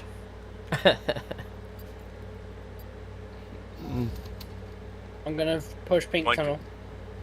Watch out. There's a. You did not see me coming. Oh my god. Oh, Uh-oh. they're coming on They- the street edge. Through past Got him. like- Nice one, Greg. No eyes. Just went through No Dark eyesight. Tunnel. They have it. Two over here. 2 down. There's a. I think one of those are AFK. Yeah, I think Poet Hall. Oh fuck! One on my X. One on my X. One of your XI. Another one One coming on towards X. John X. Taken. I'm down, but you got Poet Pat. Jump. Yep. No eyes. No eyes. I. I've got one on me. I'm down. But I took him with me. Okay, cool. Traded. Here. Moving here. Okay. Thank you. 2. Got 2. I'm down. One down. Poet Pat down. One going towards. One on my X past your now. X. Going through Pink Tunnel. Promised Land eye. They've got another AFK. Ooh, 1 on my X. 2 on my X now. Two bots joined their team. Looks like one might be kicked through. Okay. One down. I'm down. Bot killed me. Got him. Bot down. No eyes. No eyes, eye. I've got your 6, John. Roger. No eyes. One. He's down. What's the back? One more here. One down. One more here. Okay. One behind us, John. Behind Rye. One Roger, else. Roger. Going towards you. One down. Nice one, John. Yep. Did you get this one over here? One at Pink Tower going towards crates. I've got 2 here. Yeah, there's 2 on this side. One of them pushing up towards middle. And then, okay, they're pushing up to the... I don't even know the directions anymore. No eyes. One down. Crates, tunnel. Get him, John. They've got another one coming into the tunnel. One down. No eyes. 2 down. 1 on my X. Bot on my X. 2 on my X. 3 on my X. We're all here. Oh, Found fuck. one. Found one. One down. Taking one out. Oh, no, they've got me. I shouldn't have one on my X. pushed through there. I should not have done that. Okay, they 3 to win. really need... One down.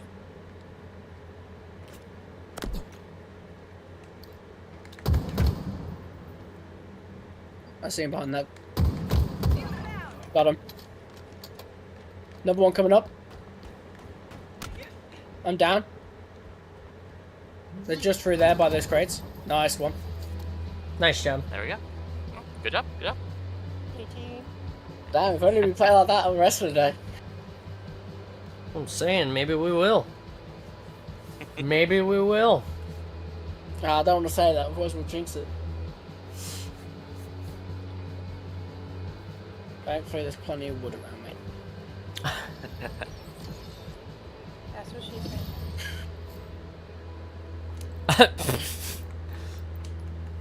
Let's see.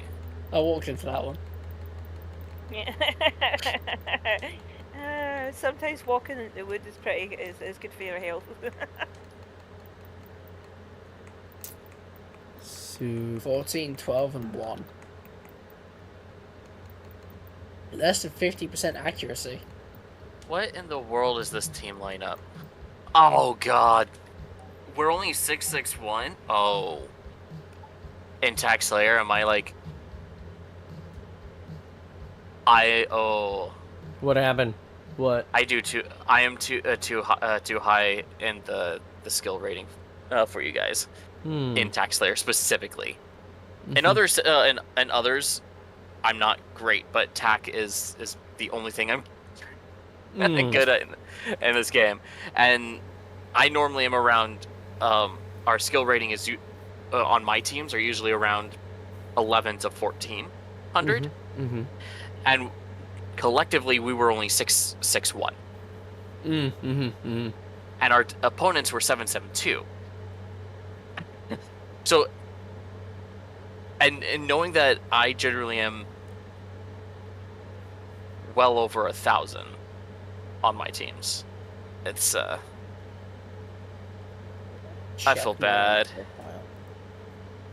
No wonder I got 21 kills that game. I don't know how to check my own profile, but I'm only like the silver ranks. And I haven't played like at all this Here we season, go. so I've like 0-0 on the battle pass. All right, Husky raid. It's time to. And this is where my where like y'all's skill rating towers over mine. It's just because I'm only good at this because I've been forced to be good at playing with John and Mike. Well, to be fair, that's the same for me too now. I got rockets. Used to be the same with me, but I hear after like certain It's regular time of raid. not playing, Regular I have I've got moved to Cinder Shot. Hello there. Have some grenades. I'm down. I've got 2 in mid. Double. There are 2 down. None in mid now. Triple. Coming back. I'm pushing up. In mid. I don't have any sort of movement. No, check, I'm so- dead. I'm dead. I'm dead. I have thrusters. So if we can take positions and make a push. If you guys take them out, I'll grab. Rocket's down. I'll do the grab. Hello, motherfucker. Get in. Grave. Get in your grave. Die. Okay. He I didn't need want to- to get in his grave. I need to turn you up, Lauren. I had to turn everyone else down and turn Lauren up. My mic should be fully up. Hold on, is this better? Yes. That's better. Yeah. Alright, I just moved the mic closer to my mouth. Alright, Damn, I have Rocket's rocks. in mid. Rocket's in mid. He's weak at plate. Nice. There you go. Got He's him. got rocks on his X. Pick him. There's a Yep, sword got coming him. towards mid. If I can get some cover. You got blindness right here. I'm down. They have rocks. Ah, well. I should have let the flag reset. I'm alone. That was bad on my end. Blindness Money at their section. stairs. You're alone, I have hammer and I have That's eyes. Eyes out. Rocks middle. They've got Middle down. We've got some guys who are pretty good in the pistol. They've got a grapple as well if we can take them out early. 1 down. Nice one. Hammer, 2 hammer. down.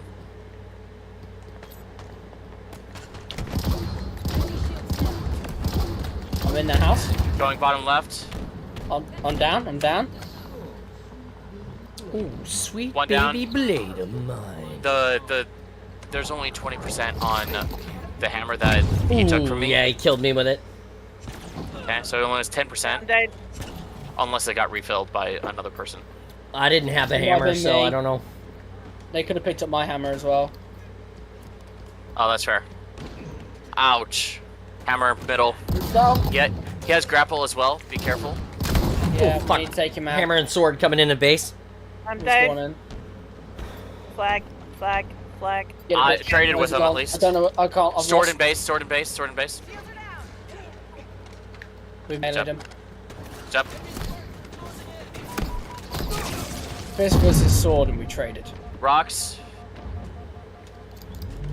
Spread out. Don't become an easy target for rocks. I'm pushing mid. With melee's in mid. Traded. Double kill, double kill. They're down 3. Ooh, Got a guy I'm with- down. I'm down. One guy pushed. There you go. Cinder in mid, by the way. I'm down. He was sad when my rocket didn't have any ammunition. Left side, left side. Left side eye. I Sword have wall here. Sword walls. mid. Sword mid weak. Sword mid weak. Nice one. There's another guy mid on that side. They're weak behind you. One more left side. I just stabbed one. Traded. Okay. I'm pushing. You're alone, by the way. I turned around and realised that.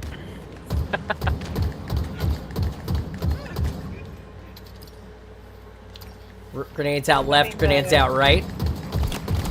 Needler right. Okay. There Any you go. grenades in? I'll have that sniper. Thank you very much. That's a no scope. Oh, Grenades out middle.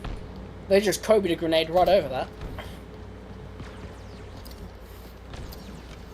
Oh, I've got a hammer.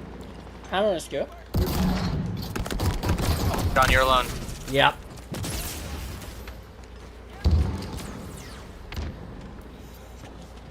Let me know which side they're going to come from. Left side, left side, left side. Hammer. There you go. Oh, I'm down. Have Sniper. a sniper. Flag, flag, flag. He's fine. He's fine.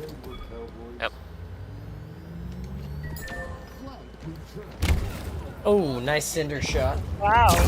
I've got stalker. Yeah, that was not great. Dude, what the Probably hell the best happened? thing to say. I mean, There's no one around me, and I got a we double. got kill. hammer. Hammer mid. Hammer mid. Hammer weak. Hammer. Nice one. Alright, I have grapple and regular guns. I have Ravager. And that's the only thing I have of note. Oh, I'm down. How did Rockets. that happen? He had rockets I'm right down. behind you. I'm down. Rockets on my X. I've respawned. Sword That's middle. Throwing frags. Eyes out. Sword down, sword down. Sword down eye. I'm Hammer, weak. hammer. Up. Hammer and sword coming into our base. We're Sword's gone down. straight for base. Hammer's gone straight for base. Hammer's weak. Hammer's no longer weak. Hammer's half shields. What? They had the hammers behind you. You went straight Yeah. past them. Nothing I can do about that. Sword Yeah. coming forward. Sword weak, sword weak. Sword weak on the stairs. I don't know how he survived that, but John got him, so it's all good. I have sword. Hammer Hammer's base. back in base. Hammer's back in base. Hammer's back in base. He's down. He's down. Down. I love One that pushing hammer. base, one pushing in. He's down. Hammer. Nice. Nice. I'm set on flag. I've got grapples, by the way. Okay. So if we're ready to I make have movement tech and sword. 3 guys in mid, so if you want to make a push. Pushing. Pushing left side. Sniper Hammer's left going side. in. Hammer in. I'm in the house. I'm dead. I'm dead. We've got 2 in base. One sniper. One down. Sniper dead. I'm down. If you guys can keep the pressure on my way. They I'm had dead. rockets. We were. The rocket is out. I'm dead. You're alone, Darth. Ah, but she's in her house. She's in the I house. just took like a whole fuck ton of them out, so I just got a grand slam. I'm down. Nice. Okay. I'm backing up. All 3 Bottom are left back side. up. They've got gravity I'm here, hammer. I'm here. Gravity hammer coming mid. John, watch out. Gravity hammer. Yeah. One dead, one dead.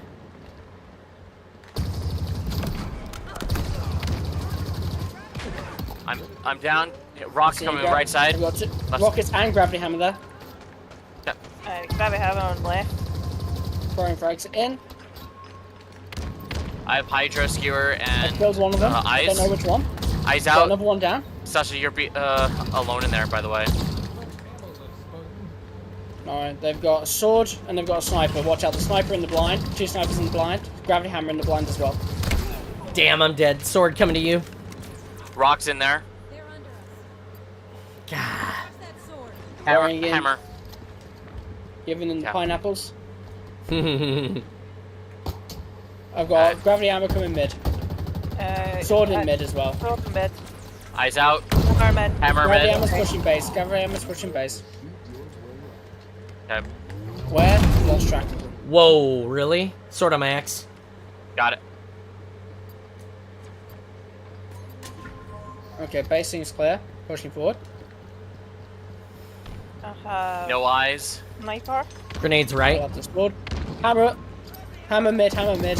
Sword on my axe. Hammer's down. Hammer down. One down. I've got movement tech. 2 and down. Hydra. 2 down. If you guys can keep pressure on the base, Yeah. I've got grapple. Yep. Okay, you run. We've got pressure.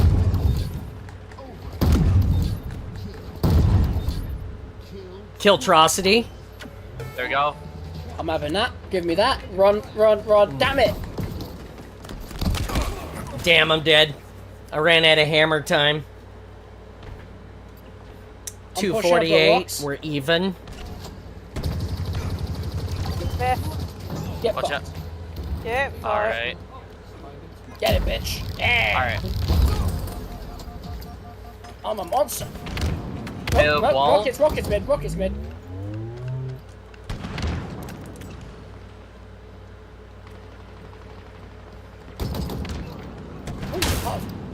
They still have rockets. Damn, still, they both have pineapple. just 2 sets of Rockets rockets. and hammer. They've got 2 sets of rockets. A rocket and hammer coming into base. Hammer in base. Eye. I'm down. I'm down. I got him. I traded with him. Hammer coming in base. Hammer, Watch hammer, out. hammer. Yeah, nothing I can I do about died it. upon spawning. Yeah. I'm in. No, Had it. I'm not. They're all here. Yep. I they're gonna try and do exactly what we just did to them. Mm-hmm. Hammer's pushing you. I got him. Oh, I'm down. I delayed it just a little bit. Still Just a hammering the little base. bit. Still hammering the base. Yeah. They're gonna try and take Oh you yeah, another. they camping. God. Get it, bitch, get it, bitch. No! That fucking hammer twat. Got him. Doesn't matter. Yeah, go. Nah, they got it. Nothing I can do about it. Unless they hold. If they hold, they're idiots. No, they're not idiots. That's why I have a great disappointment. 1.5 hours to go, he says.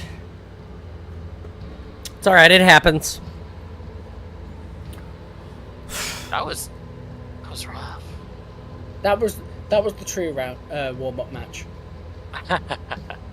Right, so if anyone needs to go pee or get coffee, go now, because I need to go pee, so you might as well go get the refills of your caffeine. Alright, fine. Share a stream for a minute. Sounds I good. guess. Give me a minute. Ooh, gesturing. Oh! Ow, ow, ow, ow, ow, ow, ow. Ooh. Crap. That hurts. Oh.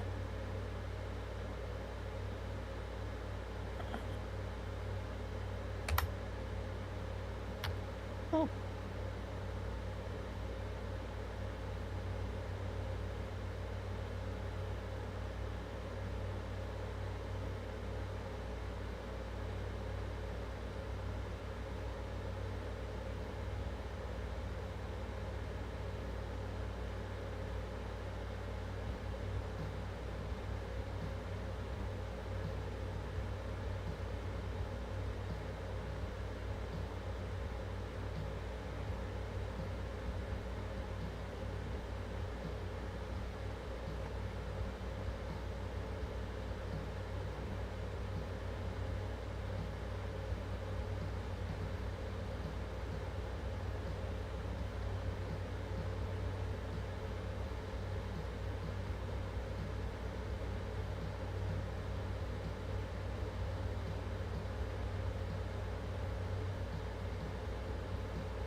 That guy's a Lance Corporal Platinum Grade 3. Gold Grade... Master Sergeant Gold Gate Grade 3. General Gold Gate Grade 3. Sergeant Diamond Grade 1. And all I am is a Lieutenant Colonel Silver Grade 2. I think I have my rights to be bad.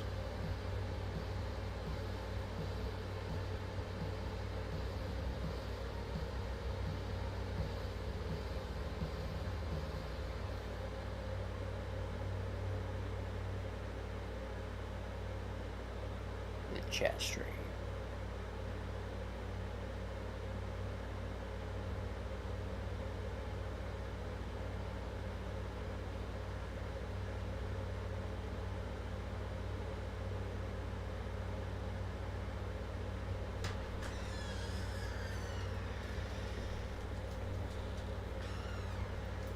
You want in? Nope. Gotta go outside if you're just gonna sniff the garbage, dude. Alright, I'm back.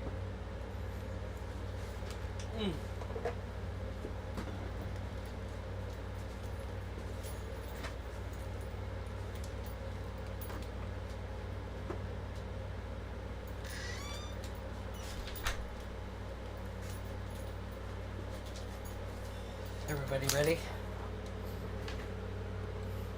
Yeah, Then we I'm can start when everyone's ready I'm for still my waiting set. on Lauren. Are we still waiting? Okay, here we go. Okay.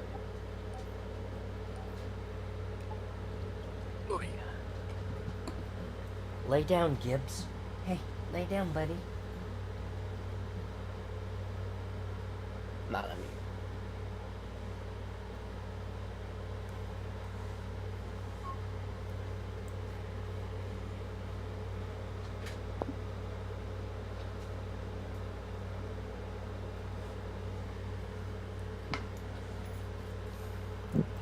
Alright, here we go.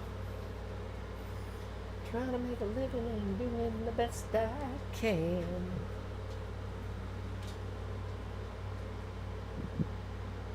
Let me guess, you want out now? No, you gotta lay down, man. I'm gonna play some games with my friends.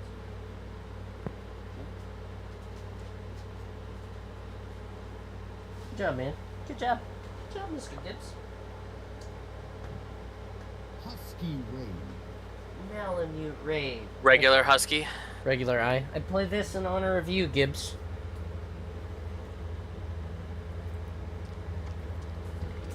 Oh. Repulsor. I had to look away. I don't know what I had. I've got shields. You've got repulsor. Sounds And, I love Mangler. the way your Spartan has like that two-tone, like purple pink. Yeah. Ah, 2 down. I have rockets. One upstairs, I believe. One down.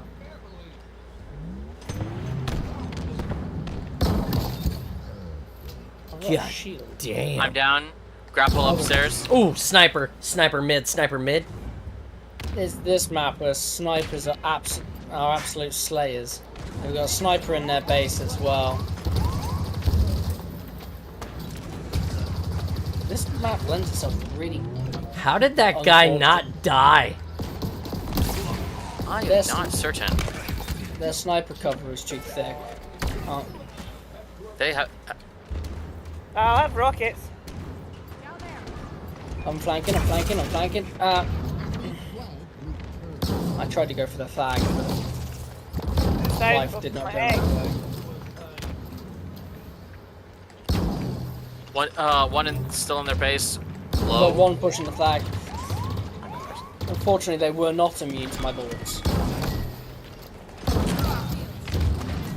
This is my flag, bitches. Go on. Where's that grapple up? Give me that. It's mine.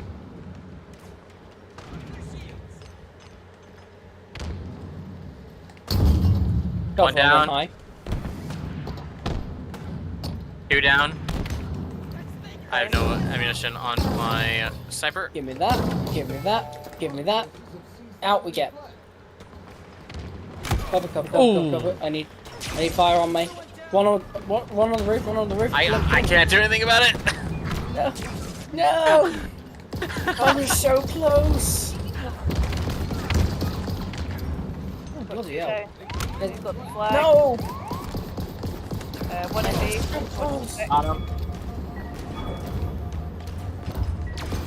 My heart hasn't beat this hard since Friday. They have rocks. I'm down. He jumped just at the wrong time, so my skewer went between his legs. That's what she said. One down. Damn it. One in the base at flag. Going high. He's down. Okay. Right. We're down 2. Oh, they're sniping me. I'm down. 2 down. I've got a sniper pushing through mid. Watch out for his stalker rifle. Ooh, I've got rocks. Okay. Time to throw Yeah. rocks at them. Hello!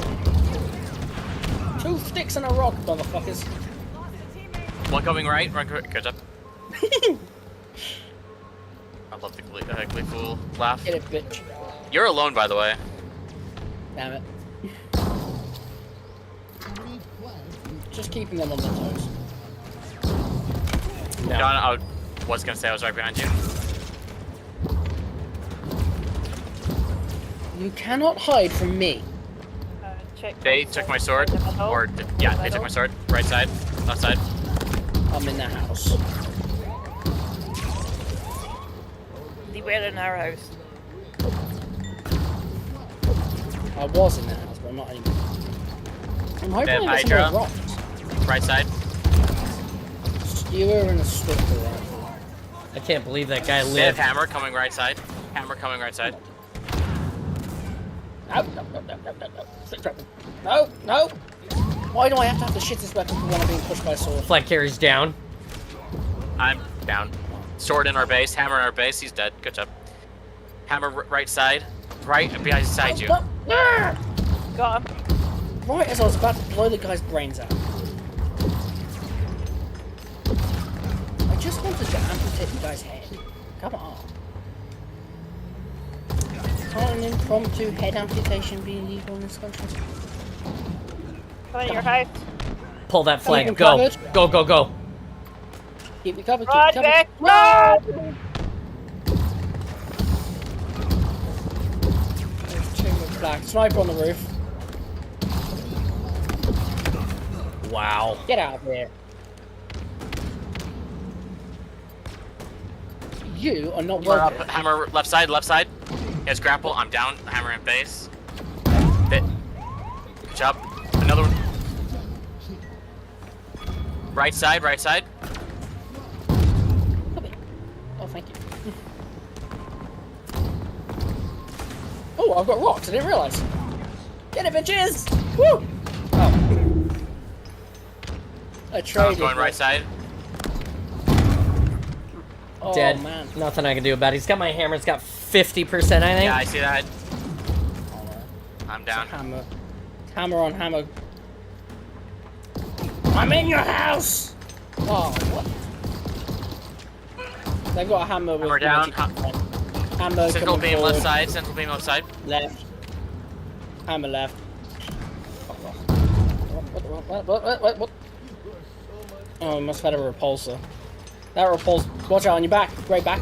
Right back. In our base, I guess. I did not see Yeah, him. that's what I said. Right back. God damn it. Oh. I'm in their great base, but back. I'm dead. Did not know that was what you were calling Right. me. I was just calling you by the first word in your name. That's fair. I don't know why I didn't understand. Got that. Fuck. God damn it. It's a good fight though. Ray needs a. What do you call me, John? Jay. Discord's Jay Gray. Oh, okay. That's why I didn't. It didn't connect because while I'm playing with you,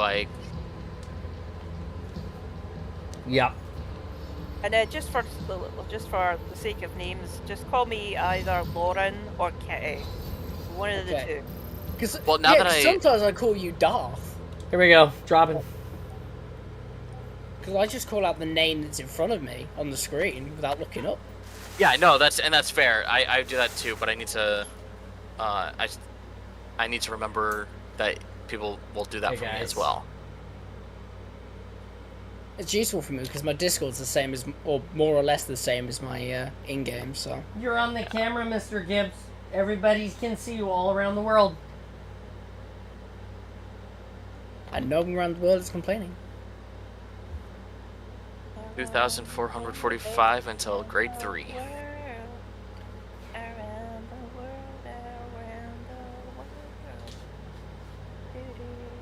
You're such a good buddy. I love you, Mr. Gibbs. Did you name him after Pirates of the Caribbean. Pirates of the Caribbean? Yeah. Nope. Fair. He's Leroy Jethro Gibbs. Oh, he's so cute. From NCIS. Husky Ray. Yep. He's my buddy. He's big. He's big buddy. Yeah, we're talking about you, handsome dude.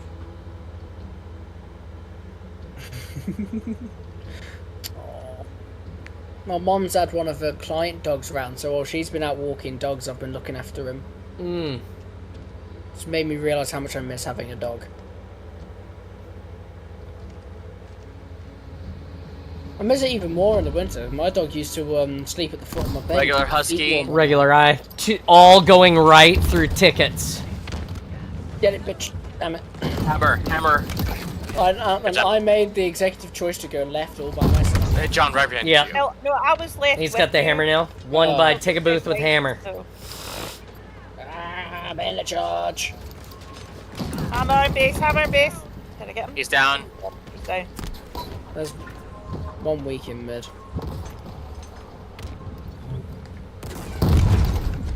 Wait, there's a grab shot there. Give me that. Damn! Rockets in their base. No, they've got Cindy in mid. And the hammer's coming mid. Hammer mid. Hammer's in base. Hammer's got grapple. Watch out. Hammer's got grapple. Get it! We've taken They're out flag. with the flag. They're out with the flag. It's gonna be a bad day. Yeah. I'm seeing.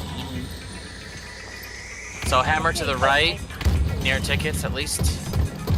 Rockets in mid. Rockets in mid. Few hammers in base. Oh, they got Cindy in mid as well. They're absolutely decimating us. This is gonna be a short match. And not in the good ways. Hammer in base, hammer in base. Oh, come on. I'm down. They've got 2 hammers in base. There's a sword as well on the right side. He's just camping himself. At least they ended it for us. Yeah, that could have been. That could have been way worse had they done that. It didn't do that. Right, That could next have been match, a very next match, long game. be more aggressive. That was peak aggress on their end. Man. They just looked at us and was like, you know what? Let's just play the Deathcore of Krieg for a match. And just all rushed.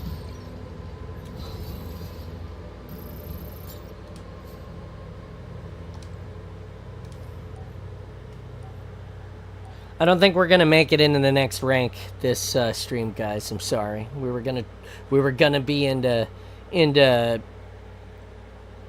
next level of Sergeant, Gunny Sergeant, but this is probably gonna be the last match of the Awesome for the day, and we've got 5,000 points. So I need to drop a 50+ bomb right here if we're gonna make it. Oh, we can make that happen. I have 2,100 to go, so I have to get to Lance Corp 3. I have 8,000. Oh, 8,000. wait, we don't hit. Hitting is not a good form of communication. I'm about ready to hit a lot of Spartans in the face to communicate with them. I just want you to know. Spartans? Sure. Toddlers hitting... Well, I'm just saying, you're on the Awesome here talking about not hitting people in the face, and I'm about to repeatedly smack people in the face. Like... With very fast flying little objects. Okay. I'm just saying, you don't have to lecture me on what I need to do with my life. That's all I'm saying. I plan on being all up in these dudes' bodies with my hammer in a minute. Alright?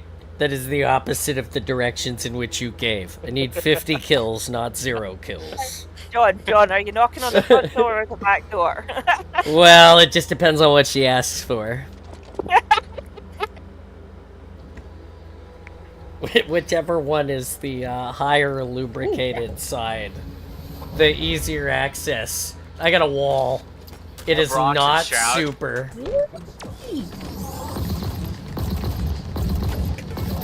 Well, Grapple, please. Grapple, please. There's a double. Yoink. I'm down. Good job. Sorry, I just decided it'd be good for an early game blitz this one. Oh, ah! You didn't see nothing. Oh my god, I'm dead. That All I did was beat down those guys, like all of them. I didn't kill a single one with a gun there. Those were all beat downs, just for the record. I bet. in your fucking house. Nah, I don't want to say. Run, Greg. I'm running. I bounced and I bounced too far. Get it, bitches! Get it, bitches! Max aggression. Let's go. Max aggression. They have hammer in their base. Hammer right side.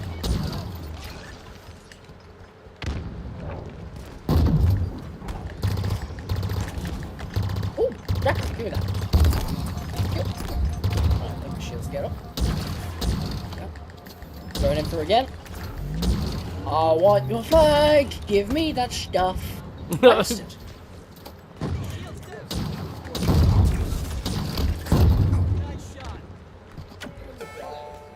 Did you just take? Can I just take what?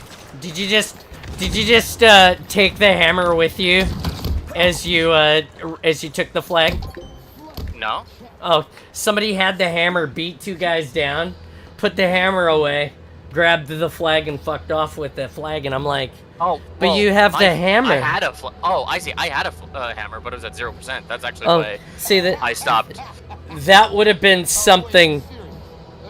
I didn't. I thought you said took the hammer. No, no. I apologize. I should have said that I had. I'll go ahead and take the flag now Yes, that I don't have a hammer. that part of the communication is important because Sorry. I watched you put the hammer away and fuck off with the flag and leave me with no weapons. And I'm like, why would you do that? Because Sorry. we're not done slaying yet, and there's only 2 of us here. And you were like, nah, this is the communication that we need, right? Like, hey, I'm gonna leave now. Okay, you know. Tamoose is laughing in the channel. It's great sound alert, by the way. Thank you. 50%. Ugh. This sounds like a couple fight.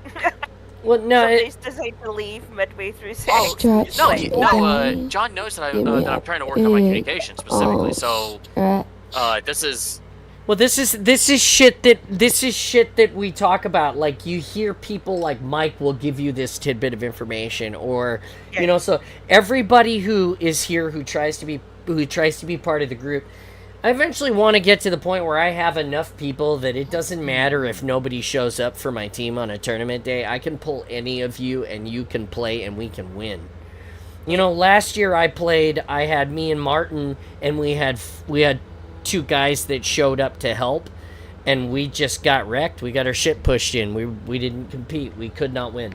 You know, we're halfway there. Yeah, exactly. But no, these are the things, right? If you can cognizantly talk about, you know, make note of these things with each other, we can all get better. You know, I'm also not the best. I have shroud and It's regular again.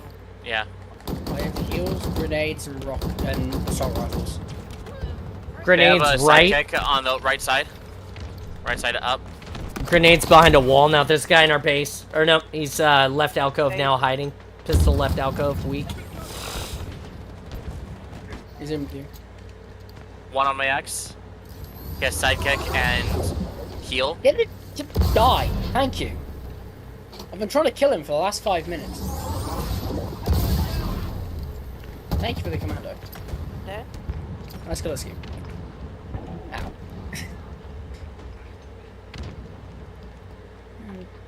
One on bridge, one on bridge. On bridge, I am down. Bomb. Dumb bitch. I have rocks and grapple. Oh, that sniper was there waiting for me. I'm on the bridge, by the way. How's it going? One down. Hello, bitch. Give me that. Wait, come back here. Come back here. Come I'm back down. here. I'm down. Do they still have our flag? No. No. Okay. Have theirs. I very One down. I very I'm down. aggressively chased them. Come back. Wait, where are you running from? Don't you run One from weak, me, right bitch. side, weak alcove. I have Right side Give weak me- alcove eye. That was just so rude of him. Those They've got are one in base. those Two are, in by base. the way, not helpful calls. Just so you know. They've got a sniper in their base, being a pain in the ass. Enemy has an S7 sniper. One on flag now. Nice one, Greg.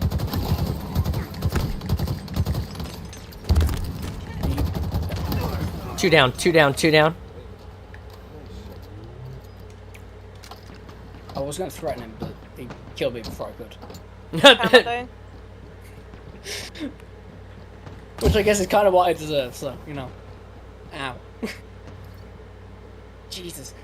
They've got that sniper cover that just prevents you from getting out of the base. I've got a bandit and shield. Do you want to shield him for the base? There you go. I'm in their base. Might help. I'm down. I'm on bridge.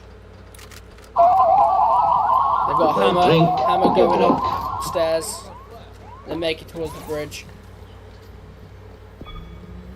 Hammer in that in there. Kill it, please. There's two of them. Another shot in bridge. Shit. Right side going down. No way! Do you see that shit, Moose? With the hammer. I don't care about the skewer. I want this hammer. Thank you. How did I not kill them? They should have been dead. Watch out, you got two hammers in alcove.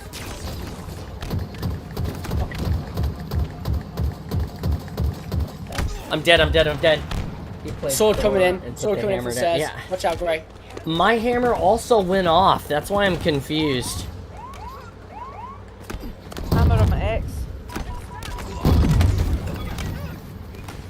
Watch out, they're pushing the flag. I've got a guy on the flag. They're in the alcove. They've got a hammer in mid. We're going to struggle to get that back.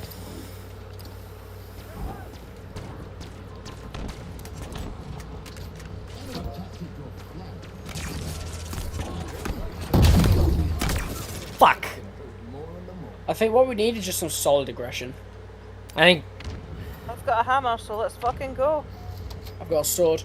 I'm pushing up through the mid. Yeah, I think we took each other out. There we go. I took the Two guy out down. from the bridge.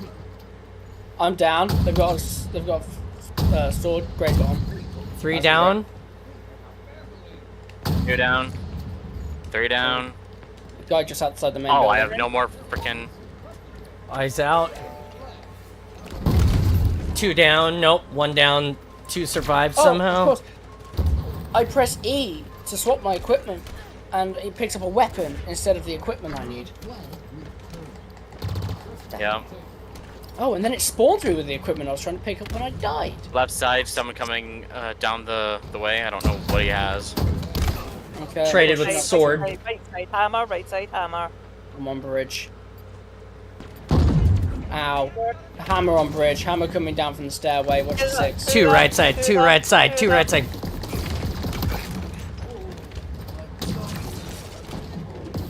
Hammer's weak. They've got a second guy weak on flag. There's the Nice. extermination.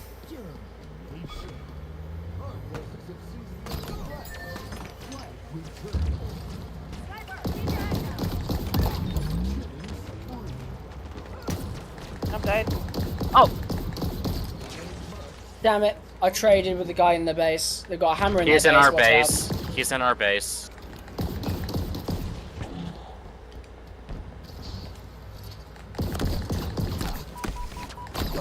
I'm dead. I'm dead. I'm dead. They're pushing now. Hammer's in alcove.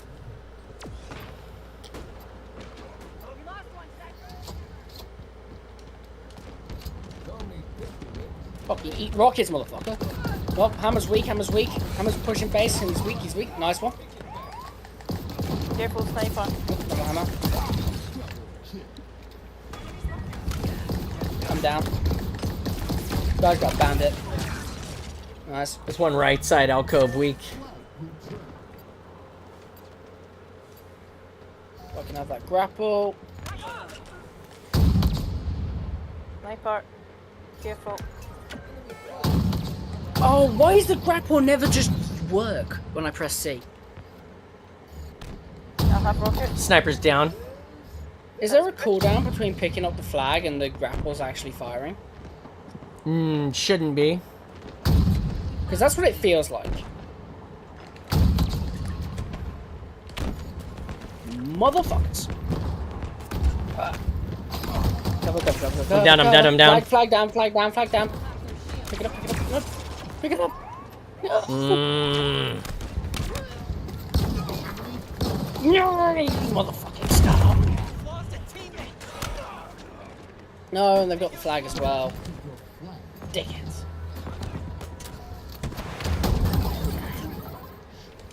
Another one down. I'll fucking give them to the flood. I've only got 2 grapples, so if I can have some cover so I can get to their base, I can grab that flag and get out. Down 2 on my X right side, weak. Hope they enjoy grenades. Rockets on my X, or there maybe B should be. No!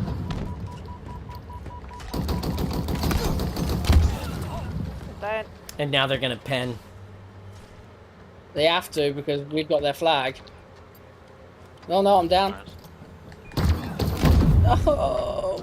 Enemy tactical flag. Defeat. Oh.